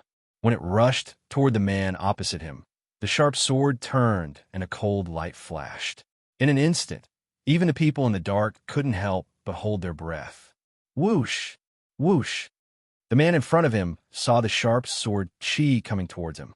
The sword in the little boy's hand was so fast that he could only see the shadow of the sword but not the blade. He couldn't help but be vigilant in his heart. He became more serious as he dealt with the attack and dodged at the same time. Unexpectedly, when the two swords collided, a sonorous sound accompanied by the sharp sound of the chi blade whistling through the air.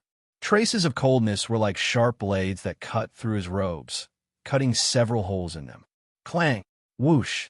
In a large space, two people, one big and one small, were fighting. The surrounding children were all stunned and did not make a single sound. They were all lying on the other side of the iron gate, watching the scene of the battle. In their eyes, they could only see the rays of cold light refracted and the two figures, one big and one small, flashing past. They were dazzled and shocked by the scene. That child looked 2 or 3 years older than some of them. Some were even about the same age as him, but he could fight with the people here. He was too powerful. Because of the commotion here, the people in black who had left came back. However, it didn't go forward. Instead, they stood not far from the middle and watched. Hiss! When the sound of a gasp was heard, the man's shoulder that had been cut by Hao-Er's sword could not hide his shock. He covered his wound and retreated. A pair of bloodthirsty and fierce eyes glared at the little boy who had also suffered several wounds. Blood was seeping out and staining his clothes red. At this time, there were no less than 10 wounds on the little boy's body. Some were lighter and were external wounds, but there was also a wound that exposed his bones. However, the little boy pursed his lips and didn't make a sound. He didn't even make a sound and looked like he was going to fight to the death. Chapter 4750. How Air panted and gritted his teeth. He stared coldly at him. Suddenly, his spiritual energy aura surged again. His figure flashed and rushed forward at a strange speed. He swung a fatal blow at that person at a speed that was too fast for one's ears to react to. A powerful sword force whizzed up at that moment. The sword force instantly rose several meters. A visible sword force turned into a huge, sharp blade and ruthlessly slashed at that person with murderous intent. Oh no! Be careful! Get out of the way! No one expected such a sudden scene. Even the few people who were watching the battle in the dark didn't expect that the young child would suddenly do such a thing. They were also shocked at that moment. They didn't even bother to hide their figures and instantly rushed out to save the man. However, they were relatively far away, and Hao-Er's sword strike was so sudden and swift. Even if they wanted to save him, they wouldn't be able to save him in time when that sword strike was about to land. No, that man was also shocked at that moment. His eyes widened and were filled with horror. He retreated step by step. However, just as he turned around to escape, the powerful sword force with a terrifying pressure slashed down. His body stiffened at that moment. It was just a moment of stiffening. What awaited him was the outcome. Death. A shrill and miserable shriek resounded along with the terrifying sword chi. In the next moment, blood splashed out. That person's entire body had been chopped into 2 halves. His body scattered on the ground. It was a bloody scene, and everyone trembled in fear. Hiss! The surrounding people all sucked in a breath of cold air. They had just seen him kill a child. At this moment, he died at the hands of another child. Moreover, he died in the same way. It could only be said that this bloody scene, this similar scene, shocked their hearts and stung their eyes. I'll kill you. Among the few people who rushed out, an old man's eyes were bloodshot. His murderous intent filled the sky.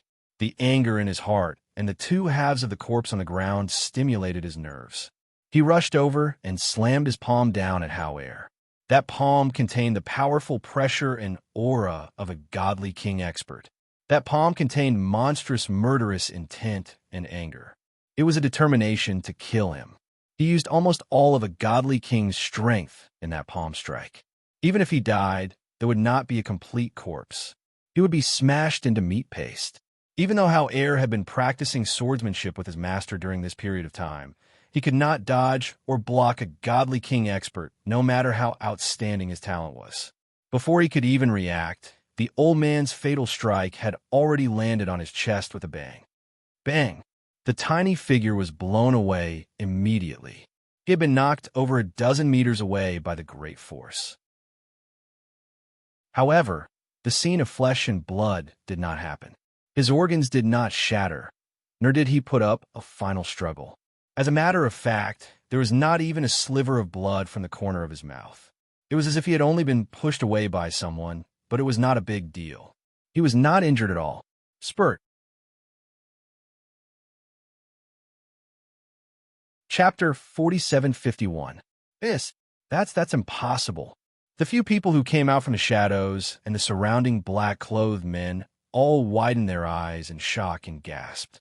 They looked at this scene in disbelief. Because this scene was too shocking, their hearts suddenly rumbled, as if their hearts had flipped over.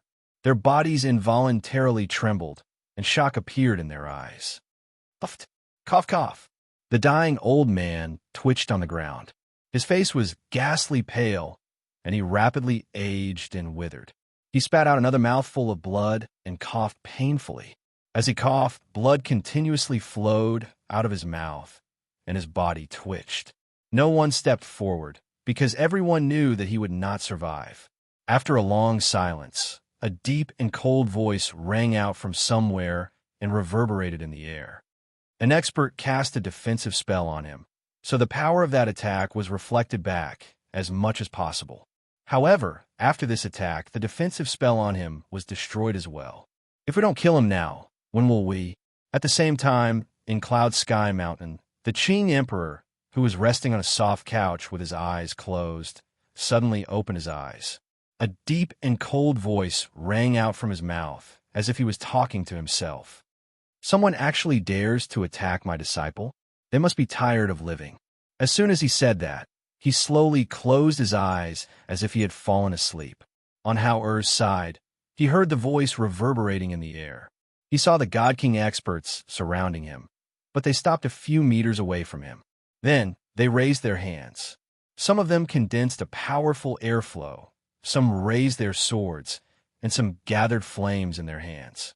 Powerful killing intent filled the air along with their pressure, causing the children in the small black hut to faint. I don't care where you're from. No matter who you are, you can't leave here alive today. Go to hell. As soon as the voice that was filled with killing intent fell, the attacks of several people simultaneously attacked him. In an instant, there was a whoosh. Air currents, flames, and sword auras attacked from three directions. They blasted towards Hao-Er with absolute speed and momentum. No matter what defensive spell he had, he would definitely not be able to escape from this fatal attack. Hao-Er felt the terrifying pressure and killing intent. Seeing that he could neither dodge nor withstand it, and that the aura of despair and death seemed to envelop him, he suddenly thought of his master's words. His master had said that even if he wasn't by their side, he would still be aware of everything that had happened to them while they were out training. His master said that if they encountered something or danger that they could not resolve, they could call him out for help. However, this also meant that he could only fail this once-a-year test.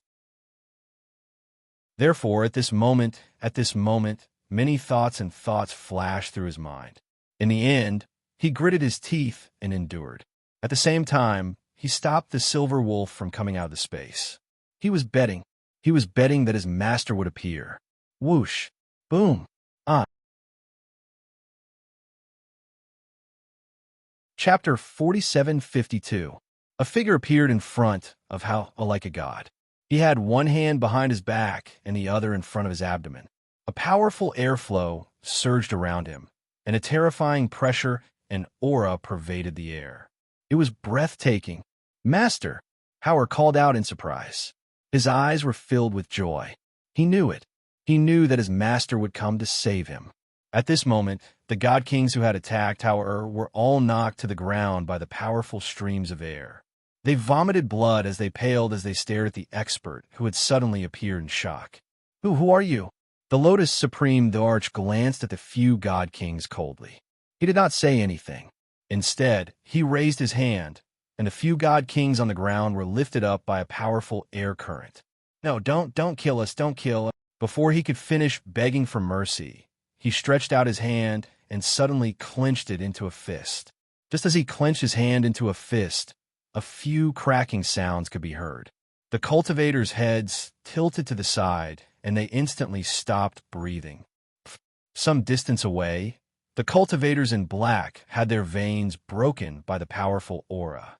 They spat out blood and fell to the ground one by one. After killing those people, the Lotus Supreme Arch raised his eyebrows and said in a low and cold voice, "Trying to run? Come out." He waved his sleeves, and a figure was pulled out of nowhere and fell heavily in front of him. Lotus Supreme Arch. The middle-aged man who was pulled out and fell to the ground was pale. His eyes were filled with shock. He hurriedly got up from the ground and knelt in front of the Lotus Supreme Arch. "Lotus Supreme Arch, please spare my life. You know me?" The Lotus Supreme Arch narrowed his eyes and glanced at the person in front of him. He had no impression of him at all. "Lotus Supreme Arch, I am a subordinate of the Northern Flame Great Emperor. I was fortunate enough to see your face many years ago." He calmed himself down and thought that even the Lotus Supreme Arch would give him some face and spare his life if he mentioned the Northern Flame Great Emperor's name, right? However, just as he finished speaking, he heard an indifferent and emotionless voice ring out. "Oh, so they were from Northern Flame? All the more reason to kill him." The moment Emperor Qing said that, he waved his sleeves. The person who was kneeling in front of him seemed to be suddenly pressed down by a huge mountain.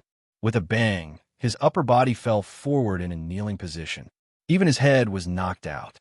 Blood splattered all over the ground. The head rolled one round and finally landed in a corner. This scene happened almost instantaneously. It was so fast that even Hao, who was standing behind Emperor Qing, couldn't react in time. He couldn't help but be startled when he saw that person's head being chopped off. "What are you waiting for?" The Lotus Emperor turned around and looked at Hao. "Master, can you save them all?" Hao looked at the children who had all fainted under the pressure. "You can't even take care of yourself, and you still have the time to care about others?" The Azure Arch glanced at Yi Futian and said, "I did not come here with my true body.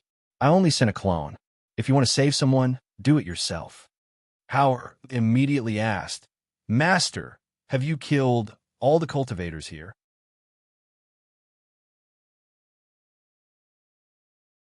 Chapter 4753.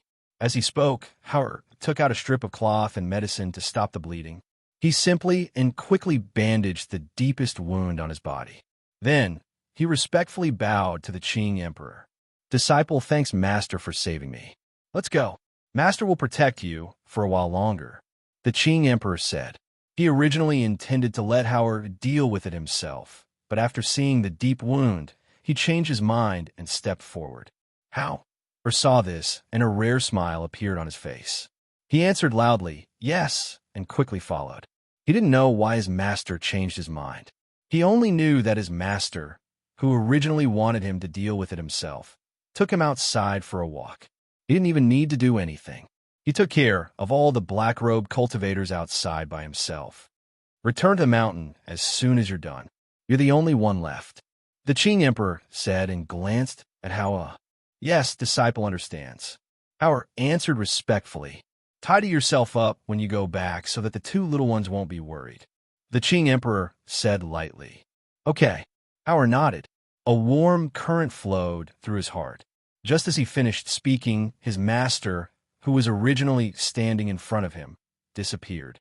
When he thought about how his master said that this was not his real body but a clone, he secretly made up his mind. He had to work hard to cultivate. In the future, Even his clone must be as powerful as his master. At that moment, he quickly gathered his thoughts and quickly began to deal with the matters here, in Cloud Sky Mountain. In the cave abode, the Qing Emperor, who was lying on the soft couch, slowly opened his eyes. He stood up, flicked his robes, and got up to walk outside. After leaving the cave abode, he slowly walked to the stone table under the tree and sat down. He took out wine and wine cups from the space and drank there, enjoying the tranquility and seclusion of this moment.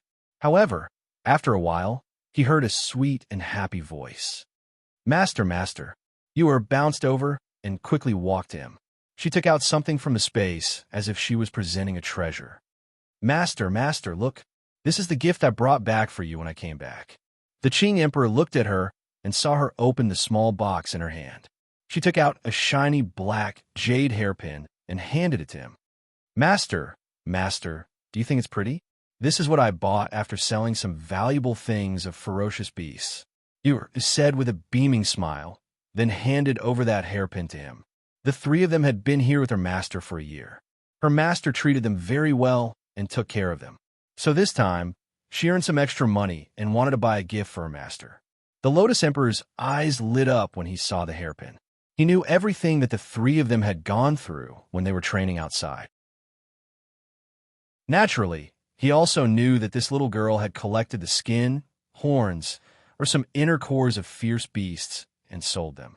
After getting a considerable amount of money, she went to the Babeo house to choose something and finally chose this hairpin.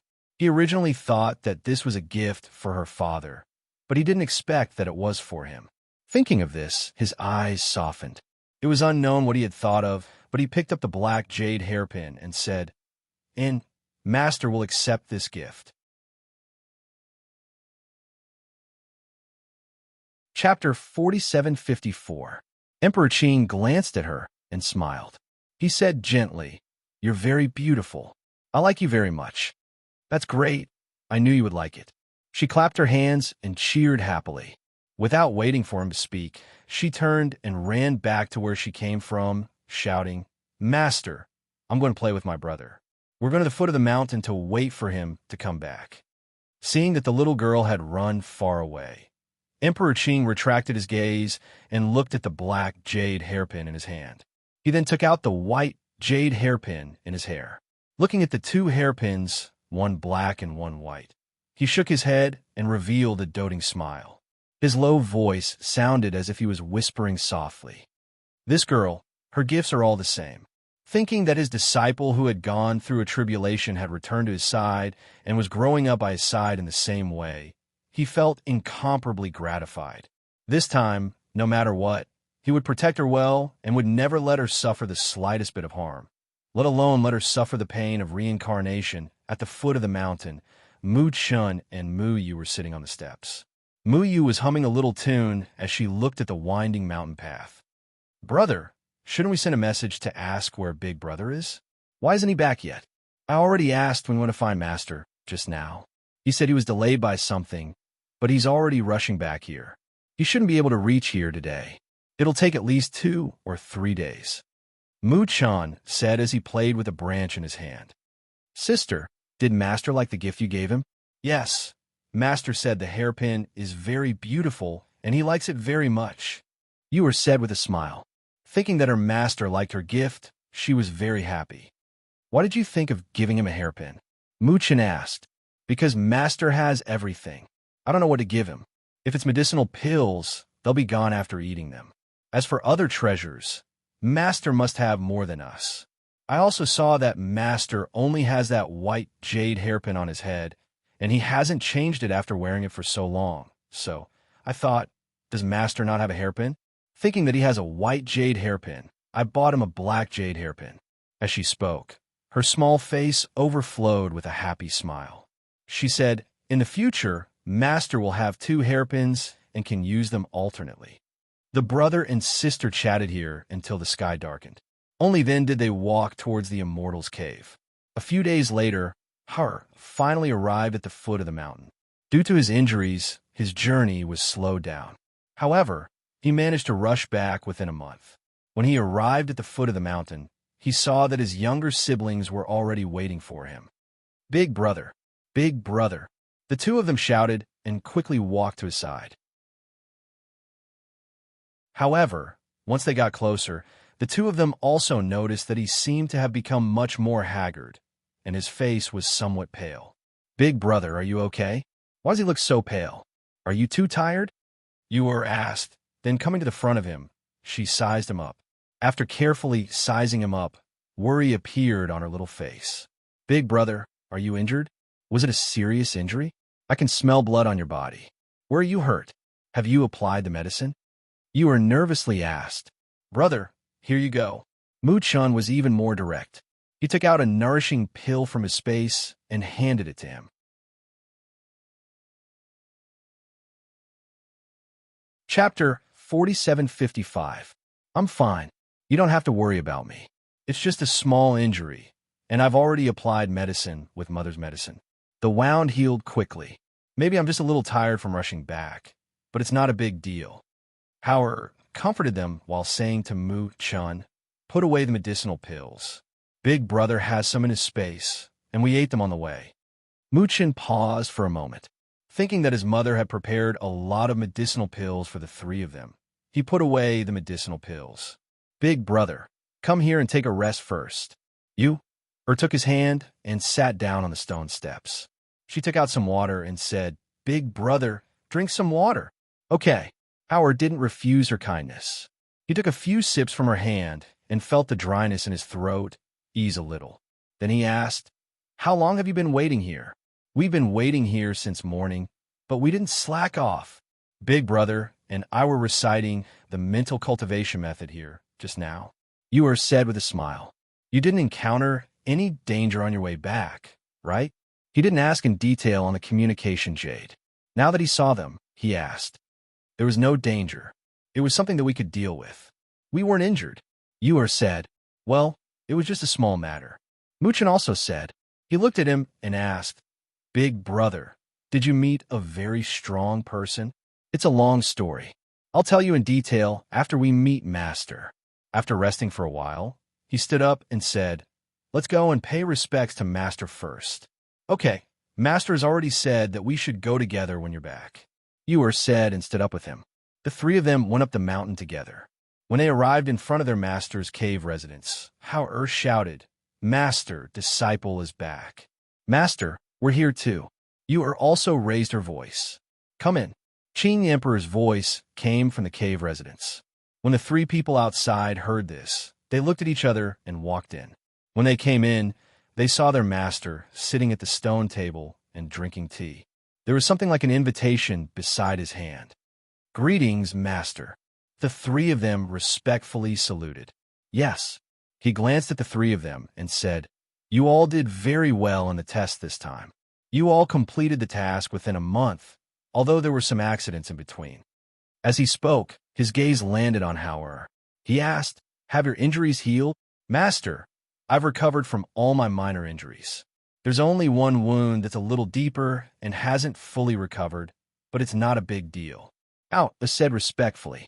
At the same time, he took out a chinquin bag from his space and said, Master, this is the crystal core that I obtained from hunting. Keep it for yourselves. Even if you give them to me, I have no use for them. What's more, they're all yours. Emperor Qing said unhurriedly. He looked at the three of them and said slowly, Seeing that you have done well this time, I will take you to a banquet in 3 days to let you see the world. In these 3 days, those who need to recuperate should recuperate, and those who need to cultivate should cultivate. We will set off in 3 days.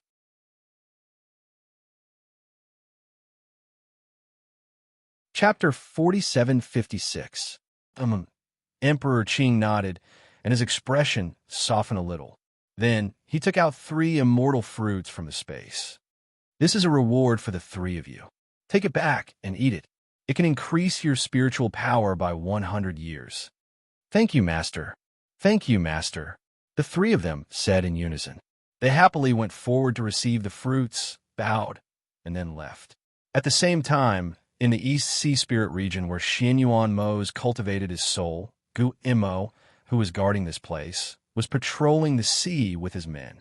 Ever since their master had left to travel, the leaders of the 8 Phoenix Guards had been taking turns to guard this place. It was also because there would be strange movements here every once in a while. Therefore, even with them guarding this place, they could not suppress the curiosity and adventurous thoughts of those people. They knew that the Yama Lord existed in this sea, so they came to guard this place. However, in the eyes of others, they thought that there was some great fortune and treasure here.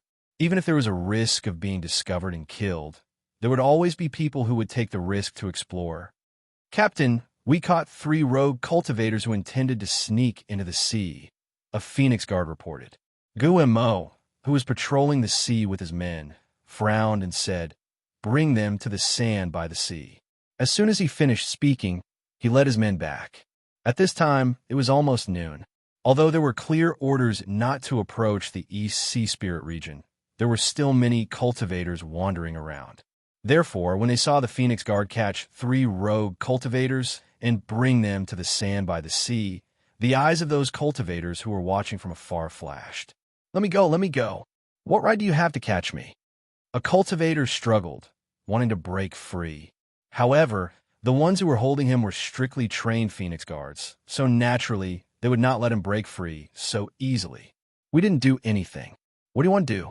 Let's go." Another person also shouted. Even if he forced himself to be calm, there was still fear in his eyes. The East Sea Spirit region is not your territory. So what if we sneak in? Let's go. Another person also shouted, but no one answered him. The Phoenix Guard took them to the sand by the sea. He kicked the back of their knees and coldly shouted, "Kneel." As soon as he said that, he pressed down with his hand. The 3 of them were caught off guard by the kick. They cried out in alarm and instinctively knelt down. "Captain." When the Phoenix Guards saw Guillermo return, they immediately called out respectfully. Their sonorous and powerful voices could even be heard by the cultivators in the distance. The 3 of them raised their heads and looked at the person in front of them. He was dressed in a low-key purple robe and had a jade belt around his waist. There was a token of the captain of the Phoenix Guards on his waist. Looking up, he had an outstanding appearance and a cold expression. He had the aura of a leader. This was one of the 8 captains of the Phoenix Guard under Ghost Dr. Fungio. The hearts of the 3 people stagnated, and their breathing became chaotic. Their bodies trembled slightly due to panic and fear. Cultivators are not allowed to approach the Eastern Sea Spirit region. Don't you know that? Gumo's cold voice rang out. We didn't do anything. One of them said in a trembling voice. Don't kill us. We really didn't do anything. We just wanted to go to the bottom of the sea to see if there was any immortal mansion.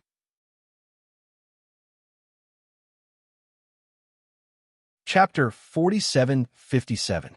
He had his hands behind his back, and his voice was indifferent but low. Although his voice, which contained spirit energy, was not loud, it spread clearly and fell into the ears of the cultivators in the distance. We, the Phoenix Guards, are guarding this place under the orders of our master. Anyone who crosses the line drawn by the Phoenix Guards will be regarded as an enemy of our master. We have never been merciful to our enemies. He glanced at the 3 cultivators kneeling on the ground and instructed the Phoenix Guards at the side. Cripple their cultivations and expel them from the line. Let them fend for themselves. If anyone crosses the line and wants to enter the Spirit East Sea, kill them on the spot once you catch them. Yes, the Phoenix Guards responded respectfully. After crippling the 3 cultivators' cultivations, they threw them out of the line. With their cultivations crippled, shrill screams rang out, causing the cultivators in the distance to feel a chill in their hearts. As cultivators, if their cultivations were crippled, they would not be able to live for long. After all, people who had cultivated to that stage were already of a certain age. Once they lost their cultivation, they naturally had no way to live. What do you think is at the bottom of the East Sea? Is it worth them guarding it so strictly? They don't have any secret treasures in the sea, but they don't allow anyone to enter. The more they do this, the more it arouses the desire to investigate. However, you've all seen the outcome of being caught. Almost no one is lucky enough to escape. Do you really want to know what's in the sea? The cultivators discussed in low voices. However, no matter how curious they were, they could not know what the Phoenix Guards were guarding. At this moment, a few rays of light descended from the sky and landed in front of Guillemot on the sand by the sea. Guillemot looked at the few people in front of him. They were 3 old men, a woman, and a middle-aged man in a luxurious robe. They were all very powerful. However, the 3 old men and the woman were standing behind the middle-aged man. The middle-aged man in the luxurious robe seemed to be their master. Are you Guillemot, one of the 8 great Phoenix Guards? The middle-aged man in the luxurious robe smiled. His gaze fell on Guillemot and sized him up before he nodded. As expected, the ghost doctor has no weak subordinates. I didn't expect you to have such a cultivation at such a young age. Who are you? Why did you come here? Guillemot asked, his gaze landing on the other party. The middle-aged man waved his sleeves, and a soundproof barrier appeared around them. Then, he said, I'm the sovereign of the Southern Territory. I am here to inquire about something. His gaze moved away from Guillemot and landed on the Eastern Sea. He asked, Are you guys guarding here because the Azure Dragon Sovereign is in the Eastern Sea? Hearing that, Guillemot's eyes flashed slightly. He glanced at him. He knew that the Yama Lord had gone through a tribulation and gone missing. The world that the Yama Lord controlled was in great turmoil as well. Others might not know, but the lords of the heavens and earth would more or less know. Coupled with the strange happenings in the Eastern Sea during this period of time, and the fact that they were ordered to guard this place, it wasn't difficult for them to guess. Therefore, he didn't hide anything and said, That's right, the Yama Lord is in this spirit realm. So my lord ordered us to guard this place. Master had also instructed that if any lords of the heavens and earth asked about this matter, they were to tell the truth. This was because she did not want those lords of the heavens and earth to disturb the nourishment of the Yama Lord out of curiosity.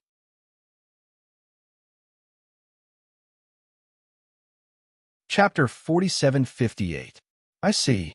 Thank you for telling me. He nodded slightly and smiled. Actually, I'm not the only one who came to ask today. The other sovereigns are also very curious. That's why I made this trip. I hope you don't misunderstand. Hearing this, Guillemot's expression was indifferent. She said, My master has already made it clear that if the sovereigns of the various realms come to ask, we are to tell them the truth. Firstly, we want you to know why we are guarding this place. Secondly, we hope that the sovereigns of the various realms will not disturb the Yama Lord's quiet recuperation. Also, this matter can be passed down to the sovereigns of the various realms. However, my master has also made it clear that if anyone dares to disturb the Yama Lord's quiet recuperation after knowing the reason, she will not let them off. The South Chung sovereign's eyes flashed, and his heart skipped a beat.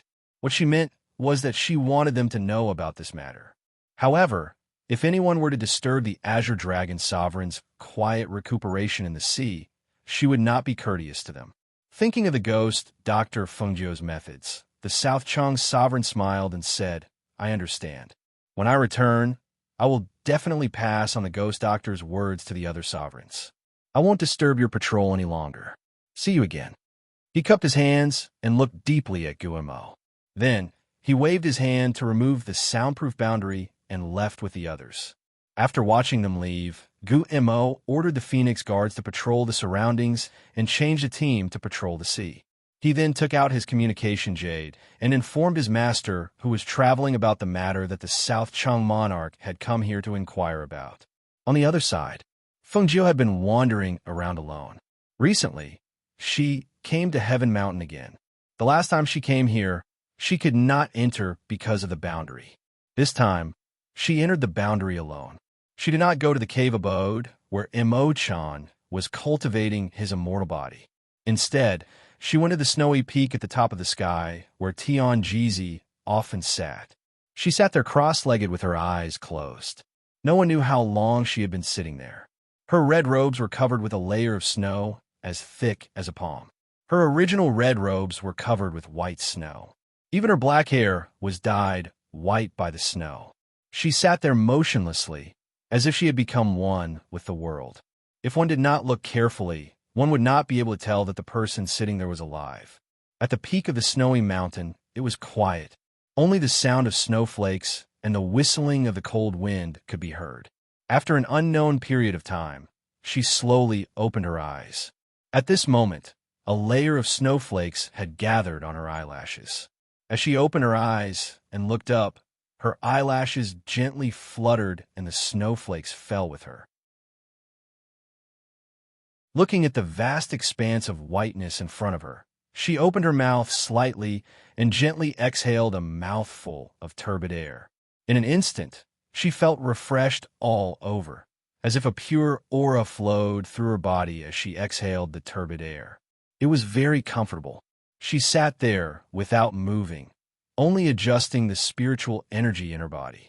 Following the circulation of the chi in her body, the snow on her body also scattered and fell. At that moment, the dazzling red robe on her body was even more dazzling in this vast expanse of white snow. She took out her communication jade from her space. When she heard Gumo's words, she held her communication jade and looked ahead with an unfathomable expression.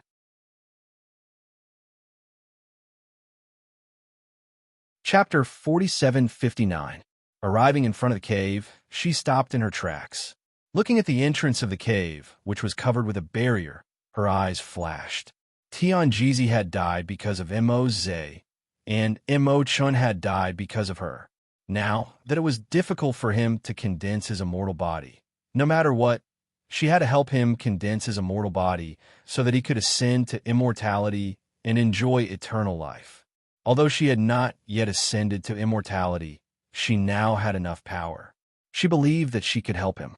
Lifting her hand, she gently waved it, and the barrier in front of her broke. She stepped into the cave and walked forward step by step until she saw the golden lotus, which was sealed in ice.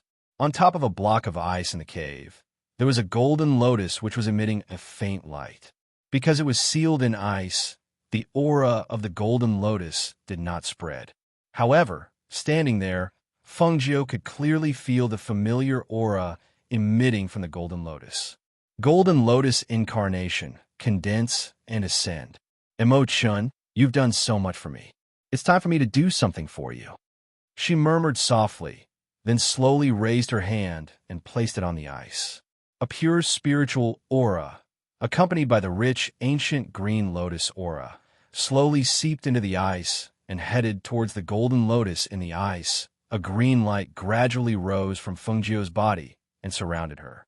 The green lotus aura and pure spiritual energy were injected into the golden lotus in the ice. The golden lotus, which was originally emitting a gentle light, gradually grew stronger and the half-closed lotus flower gradually opened. As time passed, Feng Jiu continued to stand there, controlling the green lotus aura and pure spiritual energy in her body to transfer to the golden lotus. Until 2 days later. Kacha. The sound of ice cracking could be heard in the cave. A small crack appeared on the ice, slowly extending and expanding. Crack. Another cracking sound rang out, and more cracks appeared on the ice. Gradually, it covered the ice that was half the height of a person. In the next moment, another cracking sound came from the ice. This time, it shattered, and the ice scattered all over the ground. It turned into countless pieces that landed on the ice stone, then turned into water and disappeared without a trace. At the same time, the entire cave was covered by a dazzling golden light. A gentle aura spread out along with the golden light. Feng Jiu felt that the light from the golden lotus was too dazzling and slightly averted his eyes. However, in the next moment, he felt a fluctuation in the air and a familiar aura spread out. She turned around abruptly and saw that the light from the golden lotus had dissipated. Even the golden lotus had disappeared without a trace. However, what appeared next was that familiar person, Mo Chun. He was still dressed in elegant, snow-white robes and his ink-black hair draped over his shoulders. He looked natural and beautiful. His body emitted a faint layer of golden holy light. His entire body was shrouded in the golden light, and he looked holy and otherworldly. What was different from before was that this time his body was no longer illusory, but an immortal body formed by the Golden Lotus.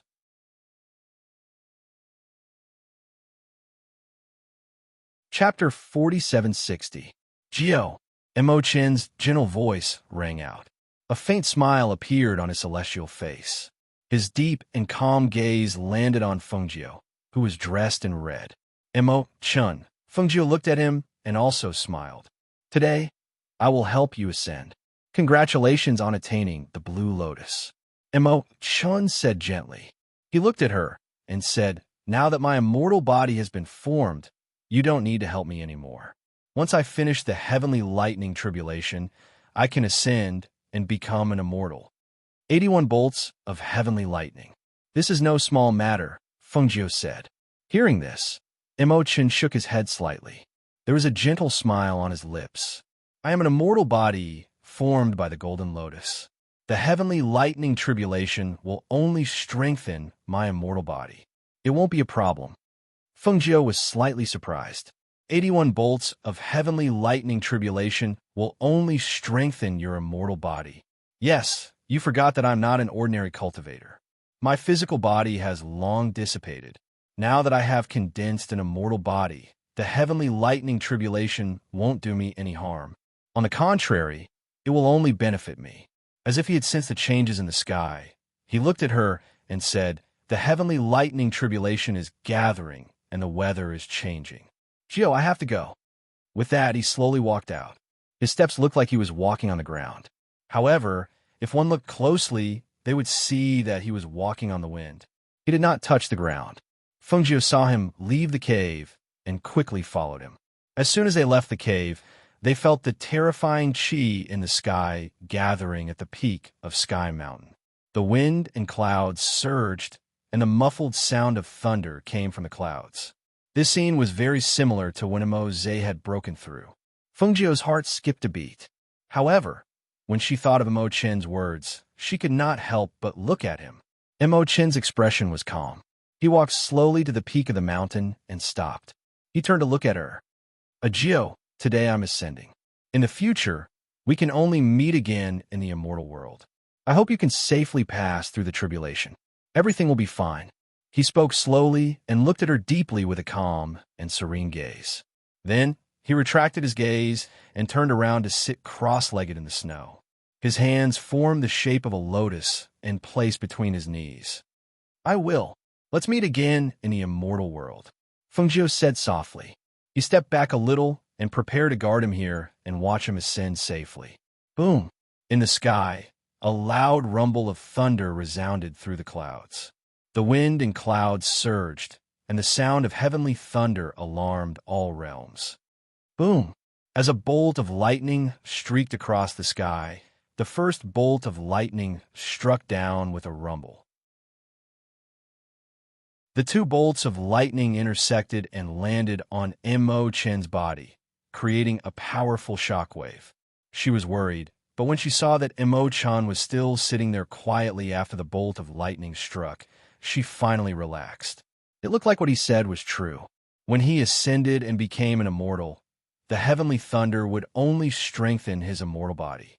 It would not harm him and would instead benefit him. She was relieved.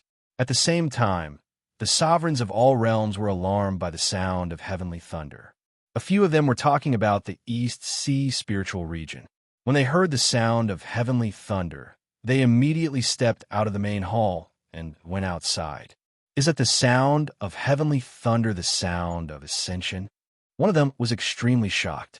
Could it be that the ghost Dr. Fengjie has ascended? Another person also looked at the sky in shock.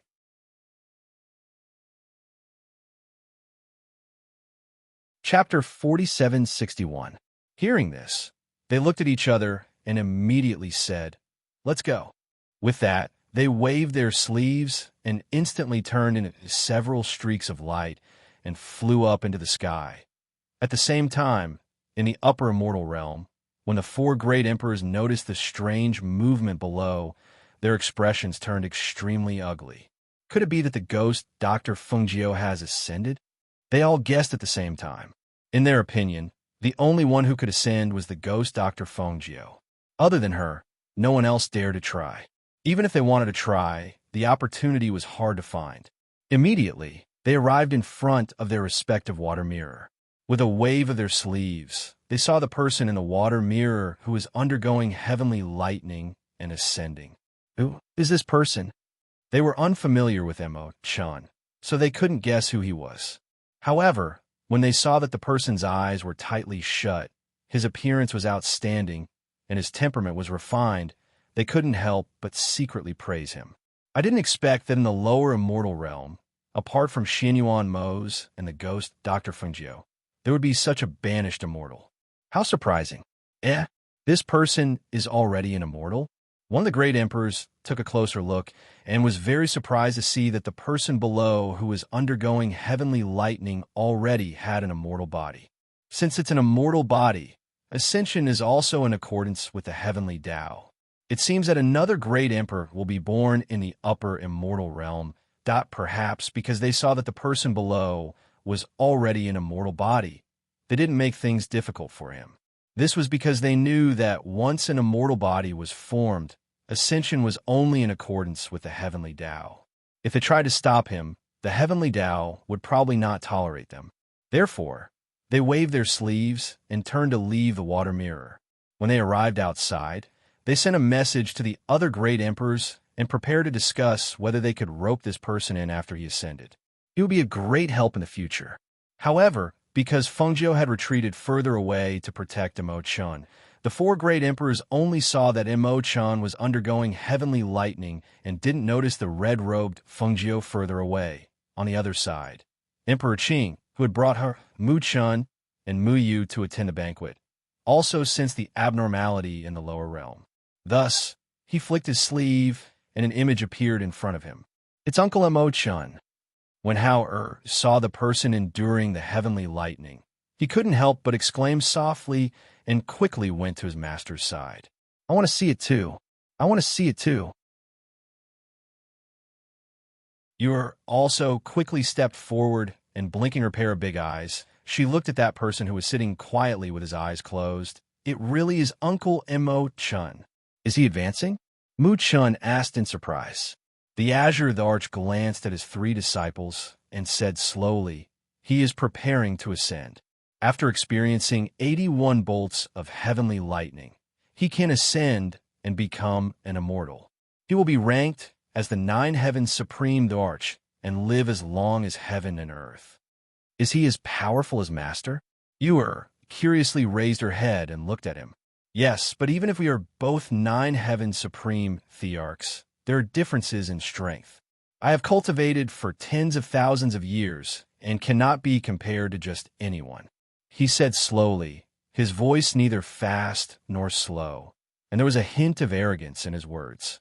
Master, will Uncle Emo-chan be in danger when he ascends? Hao couldn't help but ask worriedly. This was because he remembered that their father had encountered heavenly lightning during his ascension.